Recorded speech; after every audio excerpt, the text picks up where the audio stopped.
Good evening masters. Welcome to Jai home meditation. ನಾನು ಶಾಂತಲಾ ಮೈಸೂರಿನಿಂದ.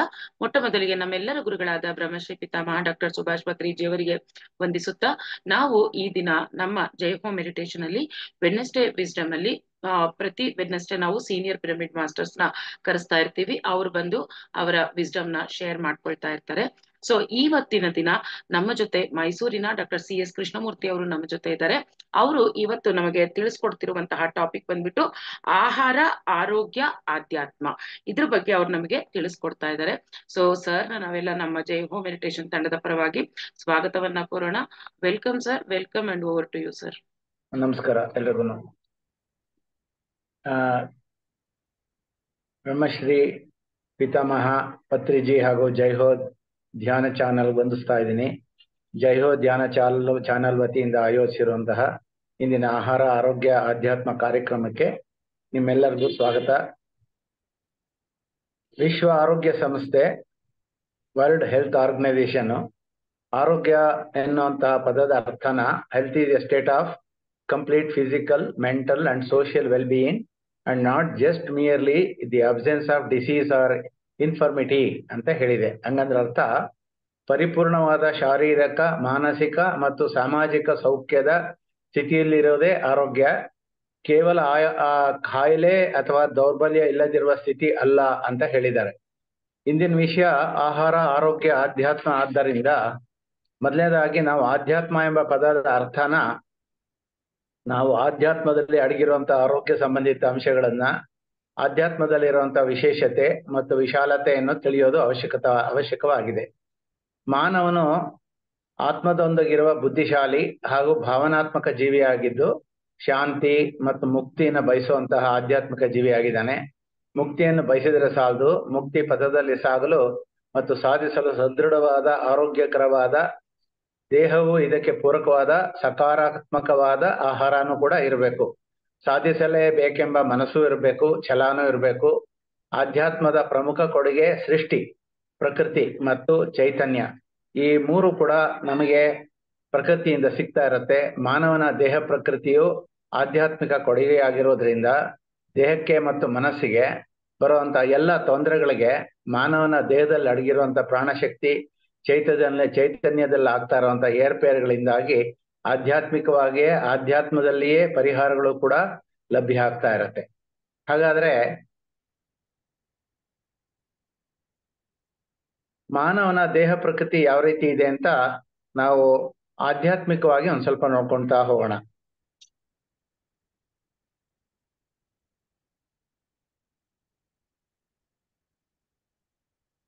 ಆಹಾರ, ಆರೋಗ್ಯ, ಆಧ್ಯಾತ್ಮ ಅನ್ನುವಂತಹ ಈ ಒಂದು ಶೀರ್ಷಿಕೆಯಲ್ಲಿ ಮೊದಲನೇದಾಗಿ ಮಾನವ ಅಂತಂದ್ರೆ ಏನು ಅಂತ ತಿಳ್ಕೊಳ್ಳೋಣ. ದೇಹ, ಮನಸ್ಸು, ಬುದ್ಧಿ, ಆತ್ಮ, ಈ ನಾಲ್ಕು ಸೇರಿದ್ರೆ ಒಬ್ಬ ಮಾನವ ಅಂತ ಹೇಳಿ ಭಗವದ್ಗೀತೆಯಲ್ಲಿ ಶ್ರೀಕೃಷ್ಣ ಪರಮಾತ್ಮ ಹೇಳಿದ್ದಾರೆ. ಸೊ ಇಲ್ಲಿ ಒಂದೊಂದು ವಿಶ್ಲೇಷಣೆ ಮಾಡೋದಾದ್ರೆ, ಮಾನವ ಅಂತಂದ್ರೆ, ದೇಹ ಅಂತಂದ್ರೆ ಭೌತಿಕವಾಗಿ ಪ್ರಜ್ಞಾವಸ್ಥೆಯಲ್ಲಿ ಇರುವಂತಹ ಒಂದು ಆತ್ಮದ ತಾಣ ಅಂತ ಕರಿಬೋದು. ಮನಸ್ಸು ಅಂತಂದ್ರೆ ದೇಹನ ಚಾಲನೆಯಲ್ಲಿ ಇಟ್ಟಿರುವಂತಹ ಒಂದು ವ್ಯವಸ್ಥೆ ಅಥವಾ ದೇಹಕ್ಕೆ ದೊರೆತಿರುವಂತಹ ಒಂದು ನಿಗೂಢ ಶಕ್ತಿ ಹಾಗೂ ನಿಸರ್ಗದಲ್ಲಿರುವ ಎಲ್ಲಾ ವಸ್ತುಗಳಿಗಿಂತ ಬಲಾಢ್ಯ ಅಂತ ನಾವು ಅರ್ಥ ಮಾಡ್ಕೋಬಹುದು. ಬುದ್ಧಿ ಅಂದ್ರೆ ಮನಸ್ಸಿನ ಮಾರ್ಗದರ್ಶಿ. ಆತ್ಮ ಅಂದ್ರೆ ಭೌತ ದೇಹದ ಜೊತೆಯಲ್ಲಿರುವಂತಹ 7 ಶಕ್ತಿ ಕೇಂದ್ರಗಳು ಹಾಗೂ 6 ಸೂಕ್ಷ್ಮ ದೇಹಗಳು ಅಂದ್ರೆ ಎನರ್ಜಿ ಬಾಡೀಸ್, 72,000 ನಾಡಿಗಳು, ಮೆರಿಡಿಯನ್ಸ್. ಸೊ ಇದೆಲ್ಲದನ್ನು ಹೊಂದಿರುವಂತಹ ಕ್ರಿಯಾತ್ಮಕ ಚಾಲನಾ ಶಕ್ತಿನೇ ನಮ್ಮ ಆತ್ಮ. ಭೌತ ದೇಹ ಅಂತಂದ್ರೆ, ಭೌತಿಕ ದೇಹ ಅಂದ್ರೆ ಫಿಗರ್ 3. ಆತ್ಮ ಹಾಗೂ ಮನಸ್ಸಿನಲ್ಲಿ ಉದ್ಭವಿಸುವ ಅಂತಹ ಆಲೋಚನೆ, ಅನುಭೂತಗಳಿಗೆ ಪ್ರಕ್ರಿಯೆ ತೋರೋ ತಾಣ ಆಗಿರುತ್ತದು. ಇಲ್ಲಿ ಮನಸ್ಸಿನಲ್ಲಿ ಉದ್ಭವಿಸುವಂತ ಆಲೋಚನೆ ಹಾಗೂ ನಮಗೆ ಏನೇ ಅನನುಭವ ಆಗುತ್ತೆ ಅದೆಲ್ಲದನ್ನು ಅರ್ಥ ಆಗ್ತಾ ಇರುತ್ತೆ. ಎಲ್ಲ ಕಾಯಿಲೆ, ಅನಾರೋಗ್ಯ ಪರಿಸ್ಥಿತಿಗೂ ಕೂಡ ನಮ್ಮ ಮಾನಸಿಕ ಕ್ಲೇಶ, ಭಾವನಾ ಉದ್ರೇಕಗಳಿಂದ ಕೂಡ ಹುಟ್ಟುತ್ತೆ. ಎಲ್ಲ ಮನಸ್ಸಿನ ಕ್ಲೇಶ, ಭಾವನಾ ಉದ್ರೇಕಗಳು ಅಪ್ರಬುದ್ಧ ಬುದ್ಧಿ ಬೆಳವಣಿಗೆಯಿಂದ ಉಂಟಾಗುತ್ತೆ. ಅಂದ್ರೆ ಆಧ್ಯಾತ್ಮಿಕ ಅಜ್ಞಾನದಿಂದ ಉಂಟಾಗುತ್ತೆ. ಅಪ್ರಬುದ್ಧ ಬುದ್ಧಿ ಬೆಳವಣಿಗೆ ಇಲ್ಲದೆ ಹೋದ್ರೆ ಅವ್ನಿಗೆ ಅಜ್ಞಾನ ಇರುತ್ತೆ ಅಂತ ಅರ್ಥ ಮಾಡ್ಕೋಬೇಕು. ಆಧ್ಯಾತ್ಮಿಕ ಅಜ್ಞಾನ ಸಾಮಾನ್ಯ ಆಧ್ಯಾತ್ಮಿಕ ಅರಿವಿಲ್ಲದೆ ಗುರು ಮಾರ್ಗದರ್ಶನ ಇಲ್ಲದೆ ಉಂಟಾಗ್ತಾ ಇರುತ್ತೆ. ಆಧ್ಯಾತ್ಮಿಕ ಅನುಭವ ಕೇವಲ ಧ್ಯಾನ ಸಾಧನೆಯಿಂದ ಮಾತ್ರ ಲಭ್ಯ. ಮನಸ್ಸು ದೇಹದ ಎಲ್ಲ ಕಾರ್ಯಗಳಿಗೂ ಪ್ರೇರಕ ಶಕ್ತಿ. ಫಿಗರ್ 4. ಮನಸ್ಸು ದೇಹಕ್ಕಿಂತ ಬಲಶಾಲಿ, ಅಗಾಧವಾದುದು. ಮನೋಬಲದ ಮುಂದೆ ಪ್ರಪಂಚದ ಯಾವ ಬಲವೂ ನಿಲ್ಲಲಾರದು. ಇಚ್ಛಾಶಕ್ತಿ ಜಗತ್ತಿನಲ್ಲೇ ಅದ್ಯಮ. ಮನೋವೇಗ ಬೆಳಕಿನ ವೇಗಕ್ಕೆ ಮೀರುವಂತಹದ್ದು. ಹೀಗಾಗಿ ಮನಸ್ಸು ಅಂತಂದ್ರೆ ಅದ್ಭುತ, ಅದು ಅಲ್ಟಿಮೇಟ್ ಅಂತನೂ ಕರಿಬೋದು. ಆತ್ಮ ಅಂದ್ರೆ ನಮ್ಮ ಭಾವನೆಗಳನ್ನು ಗುಪ್ತವಾಗಿ ಅಡಗಿಸ್ಕೊಂಡಿರುವಂತ ಒಂದು ಭಂಡಾರ ಆಗಿರುತ್ತೆ. ಭಾವನೆ, ಶಾಶ್ವತ ನೆನಪುಗಳು, ಪೂರ್ವಜನ್ಮದ ವಾಸನೆ, ಪ್ರಾರಬ್ಧ ಕರ್ಮ ಫಲದಿಂದ ಉಂಟಾಗಿರುತ್ತೆ. ಆತ್ಮದ ಮೂಲ ಭಂಡಾರ ಬ್ರಹ್ಮಾಂಡ. ಆತ್ಮ ಚಿರಾಯು. ಆತ್ಮಕ್ಕೆ ಸಾವಿಲ್ಲ, ಛಿದ್ರವಾಗದಂತ ಅತೀತ ವಸ್ತು ಆಗಿದೆ. ಹುಟ್ಟು ಸಾವಿನ ಚಕ್ರದಿಂದ, ತಾಮಸಿಕ ಜಗತ್ತಿನಿಂದ, ಭಯದ, ರೋಗದ, ದುಃಖದ ವಾತಾವರಣದಿಂದ ಬಿಡುಗಡೆ ಅಂದ್ರೆ ಮುಕ್ತಿಗೆ ಆತ್ಮ ಯಾವಾಗಲೂ ಪ್ರಚೋದಿಸ್ತಾ ಇರುತ್ತೆ. ಈ ಆತ್ಮವೇ ನಾನು ಅಂದ್ರೆ ದೇಹ ಪ್ಲಸ್ ಮನಸ್ಸು ಪ್ಲಸ್ ಬುದ್ಧಿ ಪ್ಲಸ್ ಆತ್ಮ ಇಷ್ಟು ಸೇರಿ ನಾವು ಮಾನವ ಆಗಿರ್ತೀನಿ. ನಾನ್ಯಾರು ಎಂಬ ಪ್ರಶ್ನೆಗೆ ಜ್ಞಾನಾರ್ಜನೆಯೇ ಸಿದ್ಧ ಔಷಧಿ. ನಾನ್ಯಾರು ಅನ್ನೋದನ್ನ ಅರ್ಥ ಮಾಡ್ಕೋಬೇಕು ಅಂದ್ರೆ ನಾವು ಮಾನವನ ಚಿತ್ತ, ಕೆಡಕು, ಒಳಿತುಗಳಿಗೆ ಸಕಾರಾತ್ಮಕ ನಕಾರಾತ್ಮಕ ಪ್ರೇರಕ ಪೂರಕವಾಗಿರುತ್ತೆ ಯಾವಾಗಲೂ ಮನಸ್ಸಿನ ಚಿತ್ತ. ಇದೇ ಆತ್ಮದ ಮೂಲ. ಚಿತ್ತ ನಿರೋಧ ಸ್ಥಿತಿ ತಲುಪಿ ಆತ್ಮದ ಮೂಲ ಸ್ಥಿತಿ ತಿಳಿಯಲು ನಾವು ಸಾಧ್ಯ. ಅದಕ್ಕೆ ಯಾವಾಗ್ಲೂ ನಾವು ಥಾಟ್ಲೆಸ್ ಸ್ಟೇಟ್ಗೆ ಹೋಗ್ಬೇಕು ಧ್ಯಾನದಲ್ಲಿ ಅಂತ ಹೇಳ್ತಾನೆ ಇರ್ತೀವಿ. ಅಜ್ಞಾನದಿಂದ ಪಾಪ, ಪಾಪದಿಂದ ರೋಗ, ಕೃತಜನ್ಮ ಪಾಪಂ ವ್ಯಾಧಿ ರೂಪೇಣ ಪೀಡಿಯತೆ ಅಂತ ಅನ್ನುವಂತಹ ಒಂದು ಮಾತು ಕೂಡ ಇದೆ. ಪಾಪ ಅಂತಂದ್ರೆ ನೆಗೆಟಿವ್ ಕರ್ಮ.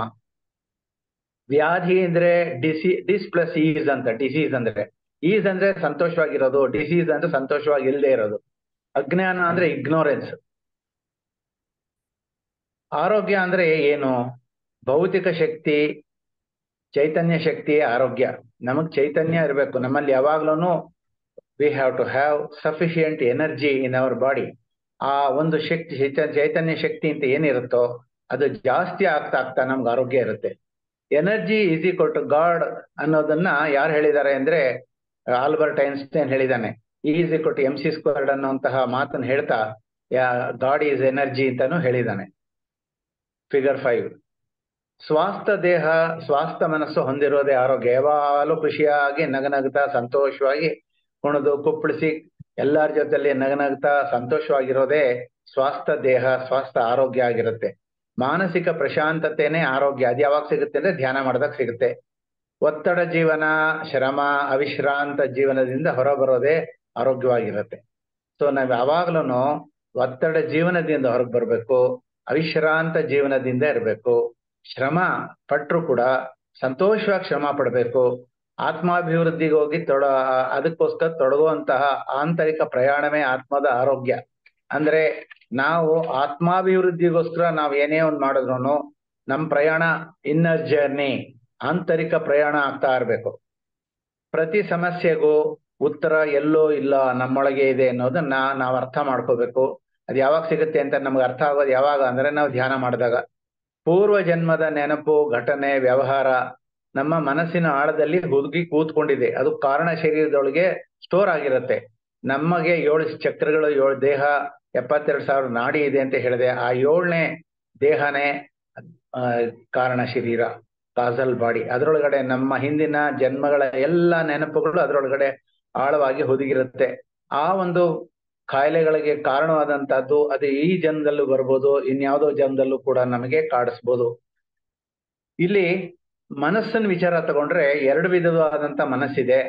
ಎಚ್ಚರ ಮನಸ್ಸು, ಸುಪ್ತ ಮನಸ್ಸು ಅಂತ. ಅದಕ್ಕೆ ಆಳ ಮನಸ್ಸು ಅಂತಾನು ಕರಿಬಹುದು, ಸಬ್ ಕಾನ್ಶಿಯಸ್ ಮೈಂಡ್ ಅಂತಾನು ಕರಿಬಹುದು. ಎಚ್ಚರ ಮನಸ್ಸು ಅಂದ್ರೆ ಎಕ್ಸ್ಟರ್ನಲ್ ಮೈಂಡ್ ಅಂತಾನು ಕರೀತಾರೆ.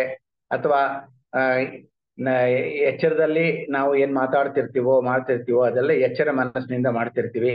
ಸುಪ್ತ ಮನಸ್ಸು ಅಂದ್ರೆ ಅರೆನಿದ್ರಾವಸ್ಥೆ ಒಳಗೆ ಧ್ಯಾನದಲ್ಲಿ ನಾವು ಹೋದಾಗ ನಮಗೆ ಅದು ಚಾಲನೆ ಶುರು ಆಗುತ್ತೆ. ಧ್ಯಾನ ಸ್ಥಿತಿಯಿಂದ ಸುಪ್ತ ಮನಸ್ಸನ್ನು ತಲುಪಬಹುದು. ನಾವು ಯಾವಾಗಲೂ ಧ್ಯಾನ ಸ್ಥಿತಿಯಿಂದ ಸುಪ್ತ ಮನಸ್ಸಿಗೆ ಹೋಗ್ಬೋದು. ಈಗ ಒಂದೇನ್ ಚಿತ್ರ ನೋಡ್ತಿದ್ದೀರಿ, ಅದ್ರೊಳಗಡೆ ಮೇಲ್ಗಡೆ ಬೆಳ್ಳಗ್ ಕಾಣಿಸ್ತಾ ಇರೋವಂಥದ್ದು ಹೊರ ಮನಸ್ಸು. ಒಳ ಮನಸ್ಸು ಅನ್ನೋದು ಅದಕ್ಕಿಂತ 90% ಜಾಸ್ತಿ ಇರುತ್ತೆ ನೋಡಿ. 10% ಎಕ್ಸ್ಟರ್ನಲ್ ಮೈಂಡ್ ಆದ್ರೆ 90% ಇಂಟರ್ನಲ್ ಮೈಂಡ್ ಆಗಿರುತ್ತೆ. ಸೊ ಹೀಗೆ ಧ್ಯಾನ ಸ್ಥಿತಿಯಿಂದ ಸುಪ್ತ ಮನಸ್ಸನ್ನು ತಲುಪ್ಕೋಬಹುದು.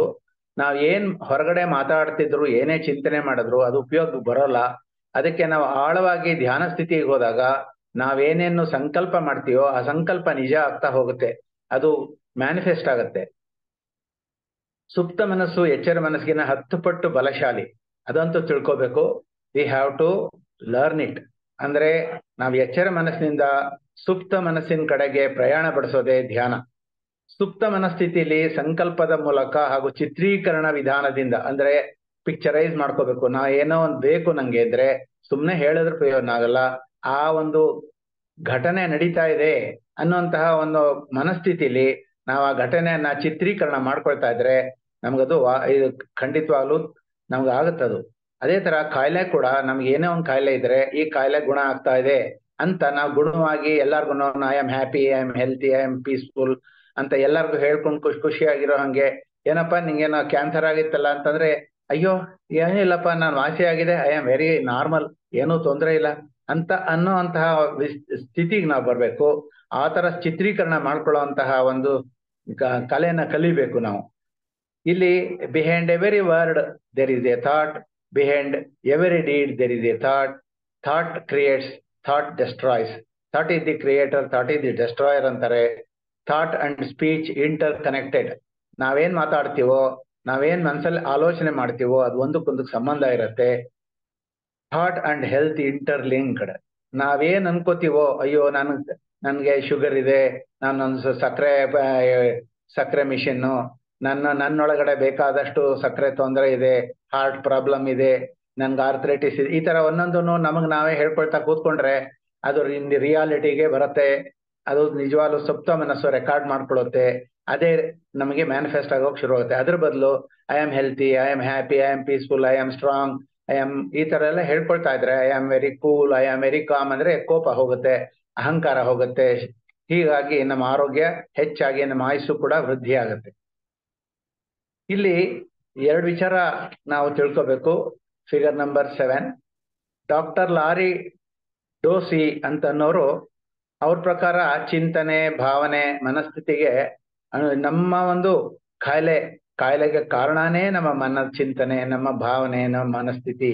ಅದಕ್ಕೆ ಅನುಗುಣವಾಗಿ ನಮಗೆ ಕಾಯಿಲೆ ಉಂಟಾಗುತ್ತೆ ಅಂತ ಅವರು ರಿಸರ್ಚ್ ಇಂದ ಹೇಳಿದ್ದಾರೆ. ಅವರು ಎಕ್ಸ್ಟ್ರಾ ಆರ್ಡಿನರಿ ಹೀಲಿಂಗ್ ಪವರ್ ಅನ್ನೋಂತ ಒಂದು ಪುಸ್ತಕ ಬರೆದಿದ್ದಾರೆ. ಆ ಪುಸ್ತಕದ ಮೂಲಕ ನಮ್ಗೆ ಅರ್ಥ ಆಗುತ್ತೆ. ಅದೇ ತರ ನಮ್ಮ ಇಂಡಿಯಾ ದೇಶದವರೇ ಆದಂತ ಡಾಕ್ಟರ್ ದೀಪಕ್ ಚೋಪ್ರಾ ಅಂತ ಅನ್ನೋರು ಅಮೆರಿಕಾ ದೇಶದಲ್ಲಿದ್ದಾರೆ. ಅವರು ಬೇಕಾದಷ್ಟು ಪುಸ್ತಕ ಬರೆದಿದ್ದಾರೆ. ಅವರು ವಿಜ್ಞಾನಿ, ಜೊತೆಗೆ ಅವರೆಲ್ಲ ಆಧ್ಯಾತ್ಮಿಕ ಪುಸ್ತಕಗಳನ್ನು ಬರಿತಾ ಇರ್ತಾರೆ. ಪ್ರತಿಯೊಬ್ಬರಿಗೆ ಉತ್ತಮವಾದಂತ ಸ್ವಾಸ್ಥ್ಯ ಅಥವಾ ಕಾಯಿಲೆ ಅವರ ಜೀವನ ಶೈಲಿ ಮೇಲೆ ಅವಲಂಬಿತವಾಗಿರುತ್ತೆ ಅಂತ ಹೇಳ್ತಾರೆ. ಅಂದ್ರೆ ಪ್ರತಿಯೊಬ್ಬರಿಗೂ ಕೂಡ ಅವ್ರಿಗೆ ಕಾಯಿಲೆ ಆಗ್ಲಿ ಅಥವಾ ಆರೋಗ್ಯ ಸ್ಥಿತಿ ಆಗ್ಲಿ, ಅವ್ರು ಯಾವ ತರ ಜೀವನ ಶೈಲಿ ಅಂದ್ರೆ ಲೈಫ್ ಸ್ಟೈಲ್. ನಮ್ಗೆ ಸಿಗರೇಟ್ ಸೇದೋ ಅಭ್ಯಾಸ, ಕಾಫಿ ಕುಡಿಯೋ ಅಭ್ಯಾಸ, ರೇಗಾಡೋ ಅಭ್ಯಾಸ, ಒಬ್ರನ್ನ ಯಾವಾಗಲೂ ದೂಷಿಸೋ ಅಭ್ಯಾಸ, ಸುಳ್ಳು ಹೇಳೋ ಅಭ್ಯಾಸ, ಕಳ್ತನ ಮಾಡೋ ಅಭ್ಯಾಸ, ಈ ತರದ್ದು ಕೆಟ್ಟ ಅಭ್ಯಾಸಗಳು ಮಾಡ್ಕೊಂಡಿದ್ರೆ ಅದ್ರ ಪ್ರಕಾರ ನಮಗೆ ಕಾಯಿಲೆಗಳು ಬರುತ್ತೆ. ಅದೇ ತರನೇ ನಾವು ಯಾವ ತರ ನಾವು ಒಳ್ಳೇದನ್ನೇ ಯೋಚನೆ ಮಾಡ್ತಿದ್ರೆ ನಮಗೆ ಕಾಯಿಲೆ ಅನ್ನೋದು ನಿಜವಾಗ್ಲೂ ಹತ್ರನೂ ಸುಳಿಯೋಲ್ಲ ಅಂತ ಹೇಳ್ತಾರೆ ಅವರು. ಸೊ ಅವ್ರ ಜೀವನ ಶೈಲಿ ಅಂದ್ರೆ ನಾವು ಫಸ್ಟ್ ಚೇಂಜ್ ಆಗ್ಬೇಕು. ನಾವು ಯಾವಾಗ್ಲೂ ಆಲೋಚನಾ ರಹಿತ ಸ್ಥಿತಿಗೆ ಹೋದಾಗ ನಮ್ಗೇನಾಗುತ್ತೆ, ನಮ್ಮ ಒಂದು ಜೀವನ ಶೈಲಿ ಬದಲಾಗತ್ತೆ. ಸೊ ಆ ಜೀವನ ಶೈಲಿಯನ್ನ ನಾವು ಅಳವಡಿಸ್ಕೊಂತ ಹೊಡಿಬೇಕು. ನಮ್ಮ ದೇಹ ತನಗ್ತಾನೇ ಕಾಯಿಲೆ ಗುಣಪಡಿಸ್ಕೊಳ್ಳುವಂತ ಶಕ್ತಿ ಪಡೆದಿದೆ. ಸಕಾರಾತ್ಮಕ ಭಾವನೆಗಳ ಮೂಲಕ ಕಾಯಿಲೆಗಳನ್ನು ವಾಸಿ ಮಾಡ್ಕೋಬಹುದು. ಅದೇ ರೀತಿ ನಕಾರಾತ್ಮಕ ಭಾವನೆಗಳನ್ನ ನಾವು ಜಾಸ್ತಿ ಮಾಡ್ಕೊಂಡ್ರೆ ಕಾಯಿಲೆಗಳು ಹುಟ್ಟುತ್ತೆ. ಇಲ್ಲದೇ ಇರೋ ಕಾಯಿಲೆ ಎಲ್ಲ ಹುಟ್ಟುತ್ತೆ. ಅಯ್ಯೋ ನನ್ಗೆ ಆಕ್ಸಿಡೆಂಟ್ ಆಗ್ಬಿಡುತ್ತೆ ಅನ್ಕೊಂಡು ನಾವು ಗಾಡಿ ಓಡ್ಸಕ್ ಶುರು ಮಾಡಿದ್ರೆ ಖಂಡಿತವಲ್ಲ ಭಯಾನೇನಕ್ಕೆ ತಗೊಂಡೋಗಿದ್ದು ಯಾವ್ದೋ ಗಾಡಿಗೆ ಗುದ್ಸುತ್ತೆ. ಅದೇ ನಾವು ಅಯ್ಯೋ ಏನಾರು ಆಗ್ಲಿ, ಯಾವ್ದಾರು ಬರ್ಲಿ, ನಾನು I will avoid, I can reach my destiny ಅಂತ ಅನ್ಕೊಂಡ್ರೆ ನಾವು ಸಕಾರಾತ್ಮಕ ಭಾವನೆ ಇರೋದ್ರಿಂದ ನಾವು ಖಂಡಿತವಲ್ಲ ಕರೆಕ್ಟ್ ಆಗಿ ನಮ್ಮ ಒಂದು ಗುರಿ ತಲುಪ್ತೀವಿ. ಕಾಯಿಲೆಗಳ ಕಾಯಿಲೆಗಳನ್ನ ಹಂತನ ಪದೇ ನನ್ಗೆ 4th ಡಿಗ್ರಿ ಕ್ಯಾನ್ಸರ್ ಇದೆ, ನಂಗೆ 2nd ಡಿಗ್ರಿ ಥೈರಾಯ್ಡ್ ಇದೆ, ಈ ತರ ಎಲ್ಲ ಹೇಳ್ಕೊಂಡು ಹೆಚ್ಚು ಹೇಳಿದಷ್ಟು ಅದು ಜಾಸ್ತಿ ಆಗ್ತಾ ಹೋಗುತ್ತೆ. ಅದ್ರ ಹೆಸರುಗಳು ಹೇಳ್ಬಾರ್ದು. ಮಾತೆತ್ತಿದ್ರೆ ಯಾವ್ದೋ ಒಂದು ನನ್ಗೆ ಅದೇನೋ ದೊಡ್ಡದೊಂದು ಡಿಗ್ರಿ ಅನ್ನೋ ತರ ಹೇಳ್ಕೊಳ್ತೀವಿ, ಖಂಡಿತ ಹೇಳ್ಬಾರ್ದು. ಆ ಪದೇ ಪದೇ ಆ ಕಾಯಿಲೆ ಹೆಸರನ್ನ ಪುನರುಚ್ಚಾರ ಮಾಡಬಾರ್ದು. ಆಗ ಅದು ಉಲ್ಬಣ ಸ್ಥಿತಿಗೆ ತಲುಪೋದಕ್ಕೆ ಕಾರಣ ಆಗುತ್ತೆ. ನಾವು ನಾವೇನೇನ್ ಚಿಂತಿಸ್ತೀವೋ ಅದರಂತೆ ಆಗ್ತಾ ಇರತ್ತೆ. ಅದಕ್ಕೆ ಅಸ್ತು ದೇವತೆ ಅಂತ ಮೇಡಮ್ ಹೇಳ್ತಿರ್ತಾರೆ, ಮನೋರಮಾ ಮೇಡಮ್. ಅಸ್ತು ದೇವತೆ ಅಂದ್ರೆ ನೀ ಏನ್ ಅನ್ಕೋತೀಯ ಅದನ್ನ ಅಸ್ತು ಅಸ್ತು ಅಂತ ಆಸ್ಟ್ರಲ್ ಮಾಸ್ಟರ್ಸ್ ಮೇಲ್ಗಡೆಯಿಂದ ಆಶೀರ್ವಾದ ಮಾಡ್ತಿರ್ತಾರಂತೆ. ಅಂದ್ರೆ ನೀನು ನನ್ನ ಕಾಯಿಲೆ ಇದೆ ಅಂತ ಅನ್ಕೊಂಡ್ರೆ ಅಸ್ತು ಅಂತಾರೆ, ನನ್ನ ಕಾಯಿಲೆ ಇಲ್ಲ ಅಂದ್ರೂ ಅಸ್ತು ಅಂತಾರೆ. ಸೊ ಅದರಿಂದ ನಮಗೆ ಕಾಯಿಲೆ ಇಲ್ದಿರೋದೇ ಇಂಪಾರ್ಟೆಂಟ್. ಎಲ್ಲ ರೋಗಗಳು ನಮ್ಮ ದೇಹಗಳಲ್ಲಿ ಶಕ್ತಿ ಹರಿವಿಕೆಯಲ್ಲಿ ಆಗೋ ಅಡೆತಡೆ ಮತ್ತು ಸೋರಿಕೆಯಿಂದ ಉದ್ಭವ ಆಗುತ್ತೆ. ಅದರ ಅರ್ಥ ಏನು? All diseases are due to blockage of energy or leakage of energy ಅಂತ. ನಮ್ಗೆ ಏನೇನು ಇವಾಗ ಕಾನ್ಸ್ಟಿಪೇಷನ್ ಇರ್ಬೋದು, ಎದೆ ಒಳಗಡೆ ಕಫ ಕಟ್ಕೊಂಡಿರ್ಬೋದು, ಇದೆಲ್ಲ ಅಡೆತಡೆ. ಅದೇ ಸೋರುವಿಕೆ ಅಂತಂದ್ರೆ ನಮಗೆಲ್ಲ ರಕ್ತ ಸೋರ್ತಾ ಇರ್ಬೋದು, ಅಥವಾ ನಮಗೆ ಲೂಸ್ ಮೋಷನ್ ಆಗ್ತಿರ್ಬೋದು, ವಾಂತಿ ಆಗ್ತಿರ್ಬೋದು, ಇದೆಲ್ಲ ಸೋರುವಿಕೆ. ಈ ತರ ಇವೆರಡಕ್ಕೂ ಕಾರಣ ಏನು ಅಂದ್ರೆ ನಮ್ಮಲ್ಲಿ ಇರುವಂತಹ ಪಚನ ಶಕ್ತಿ ಕಳ್ಕೊಂಡಿರ್ತೀವಿ. ಜೊತೆಗೆ ನಮ್ಮ ಚಿಂತನೆ ಕೆಟ್ಟದಾಗಿರುತ್ತೆ, ನಕಾರಾತ್ಮಕವಾಗಿರುತ್ತೆ.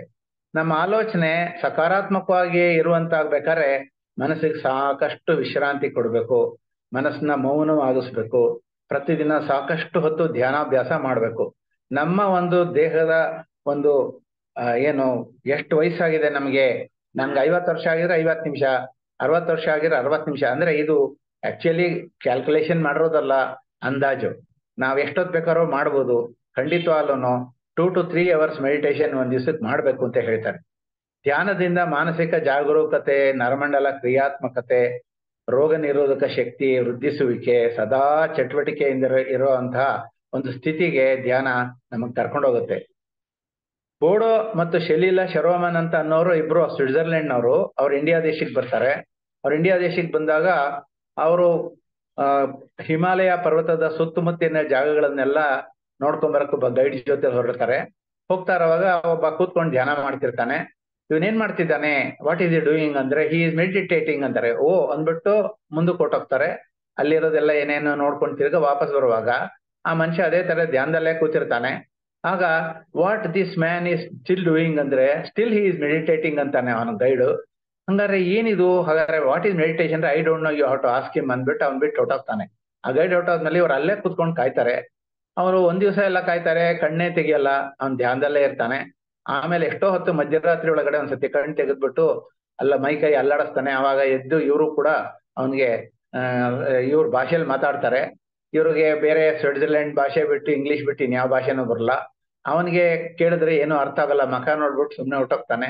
ಸ್ವಲ್ಪ ಹೊತ್ತಾದ್ಮೇಲೆ ಅವ್ರು ಕೂತ್ಕೊಂಡೇ ಇರ್ತಾರೆ. ಆಮೇಲೆ ಸ್ವಲ್ಪ ಹೊತ್ತಾದ್ಮೇಲೆ ಅವ್ನು ವಾಪಸ್ ಬರ್ತಾನೆ. ಬಂದ್ಮೇಲೆ ಅವ್ನ್ ಕೇಳ್ತಾರೆ, ಅವನ ಕಷ್ಟಪಟ್ಟು ಒಂದ್ 4 ಹಿಂದಿ ಪದದಲ್ಲಿ ಆಪ್ ಕ್ಯಾ ಕರ್ ರಹೆ ಹೇ ಅನ್ನೋ ತರ ಏನೋ ಕೇಳ್ತಾರೆ. ಅವನು ಮೆಡಿಟೇಷನ್ ಅಂತಾನೆ. ಮೆಡಿಟೇಷನ್ ಅಂದ್ರೆ ಏನು ಅಂತ ಅವ್ರು ಹೇಳ್ತಾರೆ. ಸೊ ಅದಾದ್ಮೇಲೆ ನೀನು ಮೆಡಿಟೇಷನ್ ಮಾಡು, ಅದರಿಂದ ನಿಂಗೆ ಲಾಭ ಸಿಗುತ್ತೆ ಅಂತ ಹೇಳಿ ಅವ್ನು ತಿರ್ಗಾ ಧ್ಯಾನ ಕೊಟ್ಟೋಗ್ತಾನೆ. ಇವನ್ ಹೇಳಿದ್ನಲ್ಲ ಅಂತ ಹೇಳ್ಬಿಟ್ಟು ಇವರು ಒಂದ್ ಕಡೆ ಕೂತ್ಕೊಂಡು 14 ದಿನ ಧ್ಯಾನ ಮಾಡ್ತಾರೆ. 14 ದಿನ ಧ್ಯಾನ ಮಾಡಿದ್ಮೇಲೆ ಸತತವಾಗಿ ಅವ್ರಿಗೂ ಕೂಡ ಬೇಕಾದಷ್ಟು ಅನುಭವಗಳಾಗುತ್ತೆ. ಅನುಭವಗಳಾದ್ಮೇಲೆ ಅದನ್ನೆಲ್ಲದನ್ನು ಅವರು ಧ್ಯಾನದಿಂದ ಹೊರಗೆ ಬಂದು ಬರಿತಾ ಇರ್ತಾರೆ ದಿನ. ಈ ತರ ಎಲ್ಲ ಬರೆದ್ಮೇಲೆ ಅವರು ಯೂನಿವರ್ಸಲ್ ಲೈಫ್ ಎನರ್ಜಿ ಅಂತ ಒಂದು ಪುಸ್ತಕ ಬರೀತಾರೆ. ಅದ್ರೊಳಗಡೆ ಇರುವಂತಹ ಅದ್ಭುತ, ಅದು ರೇಖಿ ಅಂತ ಕರೀತಾರೆ ಅದನ್ನ. ರೇಖಿ ಅನ್ನೋದು ಅದ್ಭುತವಾದಂತಹ ಒಂದು ದೈವ ಶಕ್ತಿ. ಅದ್ರ ಬಗ್ಗೆ ಕೊನೆಯಲ್ಲಿ ಹೇಳ್ತೀನಿ. ಮಾನಸಿಕ ಅಸಮತೋಲನೆ ಕಾಯಿಲೆಗಳಿಗೆ ಕಾರಣ ಅಂತ ಅದ್ರೊಳಗೆ ಪುಸ್ತಕದಲ್ಲಿ ಮುಂಚೆ ಬರೀತಾರೆ.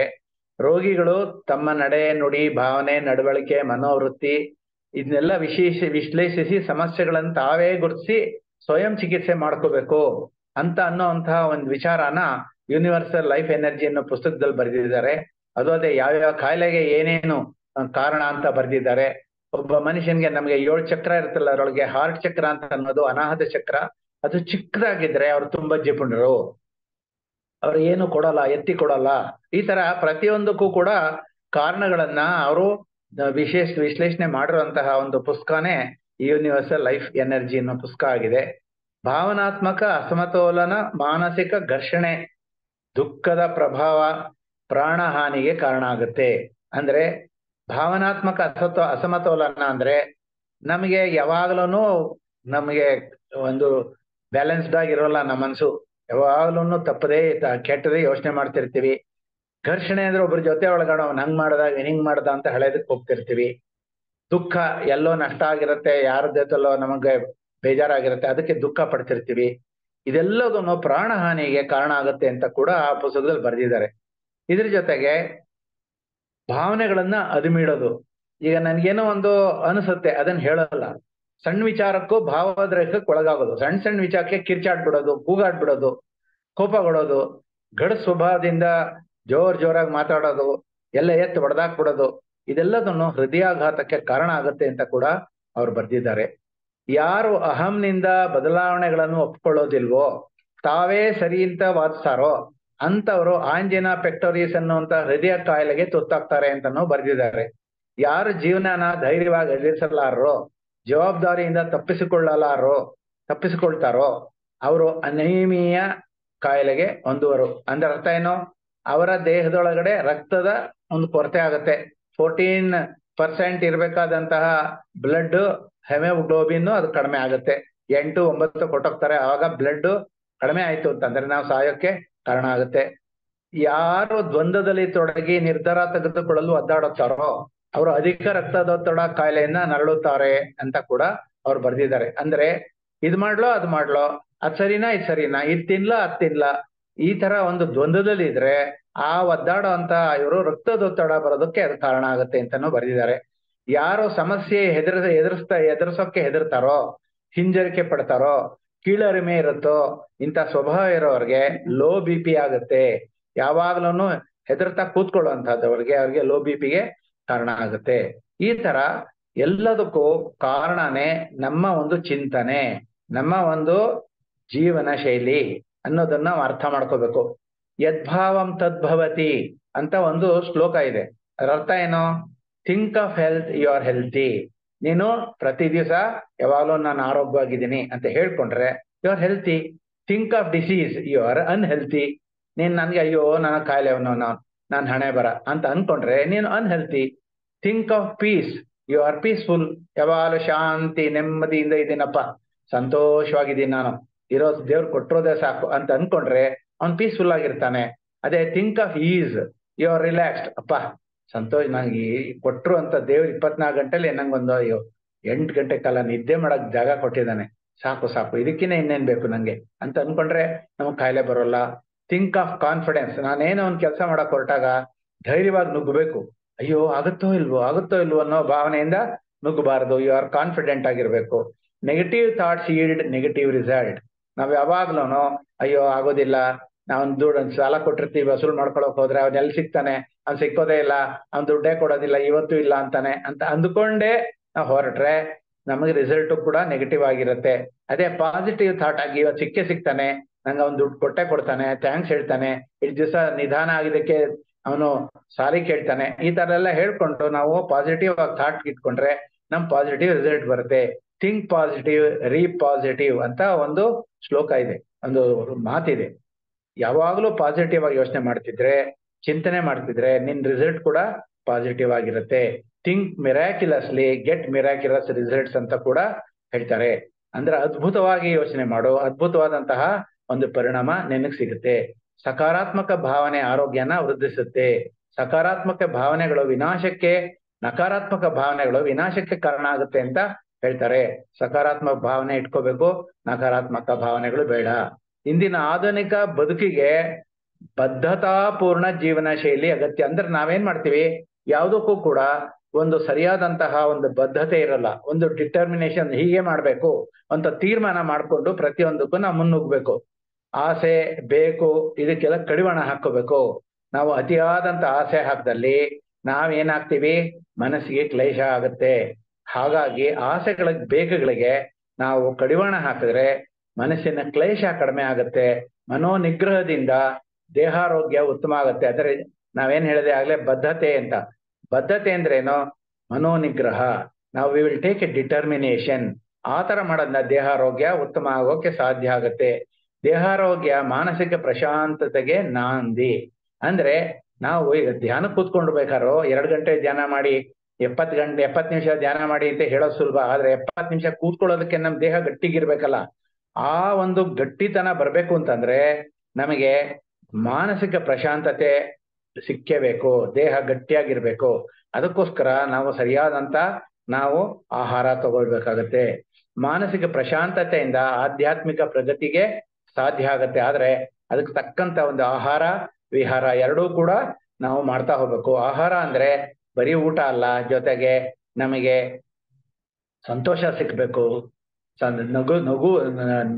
ನಗ್ತಾ ಇರ್ಬೇಕು, ಎಲ್ಲರ ಜೊತೆ ಸೇರ್ಬೇಕು, ಸಾಮಾಜಿಕವಾಗಿ ಎಲ್ಲರ ಜೊತೆ ಬೆರಿಬೇಕು, ಸತ್ಸಂಗದಲ್ಲಿ ನಾವು ಭಾಗವಹಿಸ್ಬೇಕು, ಪುಸ್ತಕಗಳನ್ನು ಓದಬೇಕು, ಈ ತರ ಒಳ್ಳೆ ಸಂಗೀತ ಕೇಳಬೇಕು, ಈ ತರ ಅದ್ಭುತವಾದಂತಹ ವಾಯು ವಿಹಾರ ಮಾಡಬೇಕು, ದೇಹಕ್ಕೆ ಚಲನೆ ಕೊಡುವಂತಹದ್ದು ನಾವು ಯಾವಾಗ್ಲೂ ಎಕ್ಸರ್ಸೈಸ್ ಮಾಡಬೇಕು. ಇದೆಲ್ಲ ಮಾಡೋದ್ರಿಂದ ಆಹಾರ ಪಚನ ಆಗತ್ತೆ, ವಿಹಾರನೂ ಆಗತ್ತೆ. ಈಗ ಆಹಾರದ ಬಗ್ಗೆ ತಿಳ್ಕೊಳ್ತಾ ಹೋಗೋಣ. ಯುಕ್ತ ಆಹಾರ, ಮಿತಾಹಾರ, ಲಂಘನ ಅಂತ 3 ಪದಗಳನ್ನ ಪತ್ರಿಜಿಯವರು ಹೇಳಿದ್ರು. ಯುಕ್ತ ಆಹಾರ ಅಂದ್ರೆ ನಾವು ಯಾವುದನ್ನು ಸಕಾರಾತ್ಮಕವಾದಂತ ಆಹಾರಗಳನ್ನ, ಸಾತ್ವಿಕ ಆಹಾರಗಳನ್ನ ಮಾತ್ರ ಸೇವಿಸ್ಬೇಕು. ಮಿತಾಹಾರ ಅಂದ್ರೆ ಆ ಸಾತ್ವಿಕ ಆಹಾರನು ಮಿತವಾಗಿರ್ಬೇಕು, ಅತಿಯಾಗಿ ತಿನ್ಬಾರ್ದು. ಲಂಘನ ಅಂದ್ರೆ ನಾವು ನಮ್ಮ ಹೊಟ್ಟೆ ಒಳಗಡೆ ಸ್ವಲ್ಪ ಜಾಗ ಉಳ್ಕೊಳ್ಳೋ ಹಂಗ ಊಟ ಮಾಡ್ಬೇಕು. ಜೊತೆಗೆ ವಾರಕ್ಕೋ 15 ದಿವಸಕ್ಕೋ ಒಂದ್ಸತಿ ನಾವು ಲಂಘನ ಅಂದ್ರೆ ಉಪವಾಸ ಇರ್ಬೇಕು. ಸೊ ಯುಕ್ತವಾದಂತ ಆಹಾರ ತಿನ್ಬೇಕು, ಮಿತವಾಗಿ ತಿನ್ಬೇಕು. ನಾವು ಜೊತೆಗೆ ಖಾಲಿ ಹೊಟ್ಟೆ ಇಟ್ಕೊಂಡು ಸ್ವಲ್ಪ ಹೊತ್ತು ಲಂಘನ ಮಾಡ್ಬೇಕು. ಯುಕ್ತಾಹಾರ ಅಂದ್ರೆ ಏನು ಅಂತ ನೋಡೋದಾದ್ರೆ, ನಮಗೆ ಕಾರ್ಬೋಹೈಡ್ರೇಟ್, ಪ್ರೋಟೀನ್ ಎಲ್ಲದನ್ನು ಬ್ಯಾಲೆನ್ಸ್ಡ್ ಡಯಟ್ ಇದೆಲ್ಲ ಎಲ್ಲರಿಗೂ ಗೊತ್ತಿದೆ. ಆದ್ರೆ ಅದೆಲ್ಲ ಅಲ್ಲ. ನಾವು ಏನ್ ತಿಂತೀವೋ ಆ ಒಂದು ಆಹಾರ, ಅದರೊಳಗಡೆ ಸಕ್ಕರೆ ಅಂಶ, ಸಸಾರಜನಕ ಪದಾರ್ಥ, ಖನಿಜ ಪದಾರ್ಥಗಳು, ಲವಣಾಂಶಗಳು, ಇದೆಲ್ಲದ ಜೊತೆಗೆ ನೀರು, ಇಷ್ಟು ಕೂಡ ಸೇರಿದ್ರೆ ಅದು ಯುಕ್ತ ಆಹಾರ ಆಗುತ್ತೆ. ಅದೇನೆ ನಾವು ತಂಗಳ ಆಹಾರ, ಹಳತಾದಂತ ಆಹಾರ, ಫ್ರಿಜ್ಜಲ್ಲಿ ಸಂಗ್ರಹಿತವಾಗಿರುವಂತ ಆಹಾರ, ಮಾಂಸ ಆಹಾರ, ಬೇಕರಿ ಪದಾರ್ಥ, ಫಾಸ್ಟ್ ಫುಡ್ಗಳು, ಪಿಷ್ಟ ಪದಾರ್ಥಗಳು, ಇದೆಲ್ಲದನ್ನು ಬಿಡಬೇಕು, ವರ್ಜ್ಯ ಮಾಡಬೇಕು. ವಿ ಶುಡ್ ನಾಟ್ ಹ್ಯಾವ್ ತಾಮಸಿಕ ಆಹಾರ. ಅಂದ್ರೆ ಏನು? ತಾಮಸಿಕ ಅಂದ್ರೆ ಏನು? ಸೋಮಾರಿತನ ಜಾಸ್ತಿ ಮಾಡುವಂತ ಆಹಾರಗಳಿವು. ಯಾವಾಗ ನಾವು ಸೋಮಾರಿತನ ಆಗ್ತೀವೋ ನಮಗೆ ಯಾವಾಗ ನಿದ್ದೆ ಬರುತ್ತೆ, ತೂಕಡಿಕೆ ಬರುತ್ತೆ, ಯಾವ ಕೆಲಸನೂ ಮಾಡೋದಿಲ್ಲ.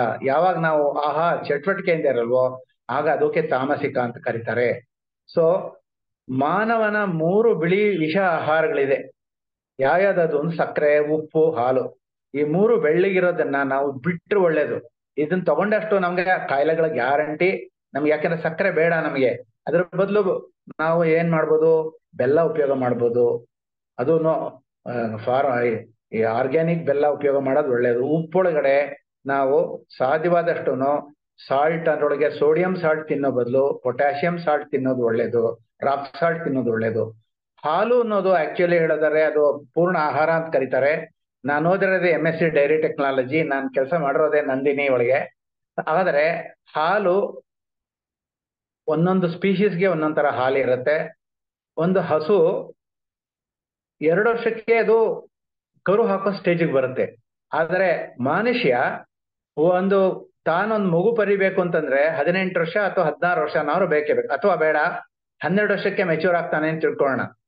ಅಷ್ಟು 12 ವರ್ಷದವರೆಗೂ ನಾವು ಬೆಳಿಬೇಕಾಗತ್ತೆ. ಅಲ್ಲಿ ತನಕ ನಮ್ಗೆ ಗರ್ಭಕೋಶ ಬೆಳೆದಿರೋಲ್ಲ, ನಮ್ಮ ಅಂಗಾಂಗಗಳು ಬೆಳೆದಿರೋಲ್ಲ. ಆದ್ರೆ ಈ ಹಾಲು ಅಂತ ಏನಿದೆಯೋ ಅದು ಹಸು ಮತ್ತು ಎಮ್ಮೆಗಳಿಂದ ಪಡೆದಿರುವಂತದ್ದು. ಅದೇನಾಗುತ್ತೆ ಅಂದ್ರೆ ಅದರೊಳಗಿರುವಂತಹ ಕಿಣ್ವಗಳು, ಸತ್ವಾಂಶಗಳು, ಅದರ ಒಂದು ಕರು ಬೆಳೆಯೋದಕ್ಕೆ ಬೇಕಾಗಿರೋಷ್ಟು ಬೇಗ ಪ್ರಚೋದನೆ ಆಗುವಷ್ಟು, ಅದು ಬೇಗ ಮೆಚೂರಿಟಿಗೆ ಬರೋದಕ್ಕೆ ಬೇಕಾಗಿರುವಂತ, ಅದಕ್ಕೆ ಕೆಚ್ಚಲು ಬೇಗ ಬೆಳೆಯೋ ಹಂಗೆ ಈ ತರ ಒಂದು ಹಾಲು ಉತ್ಪಾದನೆ ಅದರೊಳಗಡೆ ಸತ್ವಾಂಶಗಳಿರುತ್ತೆ. ಆ ಹಾಲನ್ನು ನಾವು ಕುಡಿದ್ರೆ ನಾವು ಬೇಗ ಮೆಚೂರ್ ಆಗ್ತೀವಿ, ನಾವು ಬೇಗ ಸಾಯ್ತೀವಿ. ಒಂದು ಹಸುಗೆ 40 ವರ್ಷ ಆಯುಸ್ಸು, ಆದ್ರೆ ನಾವು 40 ವರ್ಷಕ್ಕೆ ಸತ್ತೋಗ್ಬಿಡೋಣ. ಆದ್ರಿಂದ ಈ ಬಿಳಿ ಪದಾರ್ಥಗಳಾದಂತ ಸಕ್ಕರೆ, ಉಪ್ಪು, ಹಾಲುಗಳನ್ನ ಅವಾಯ್ಡ್ ಮಾಡೋದು ಒಳ್ಳೇದು. ರಜಸಿಕ ಆಹಾರ ಅಂತಂದ್ರೆ ಈಗ ನಾನಾಗ್ಲೇ ಹೇಳಿದೆ, ಸಾತ್ವಿಕ ಆಹಾರ, ಯುಕ್ತ ಆಹಾರ.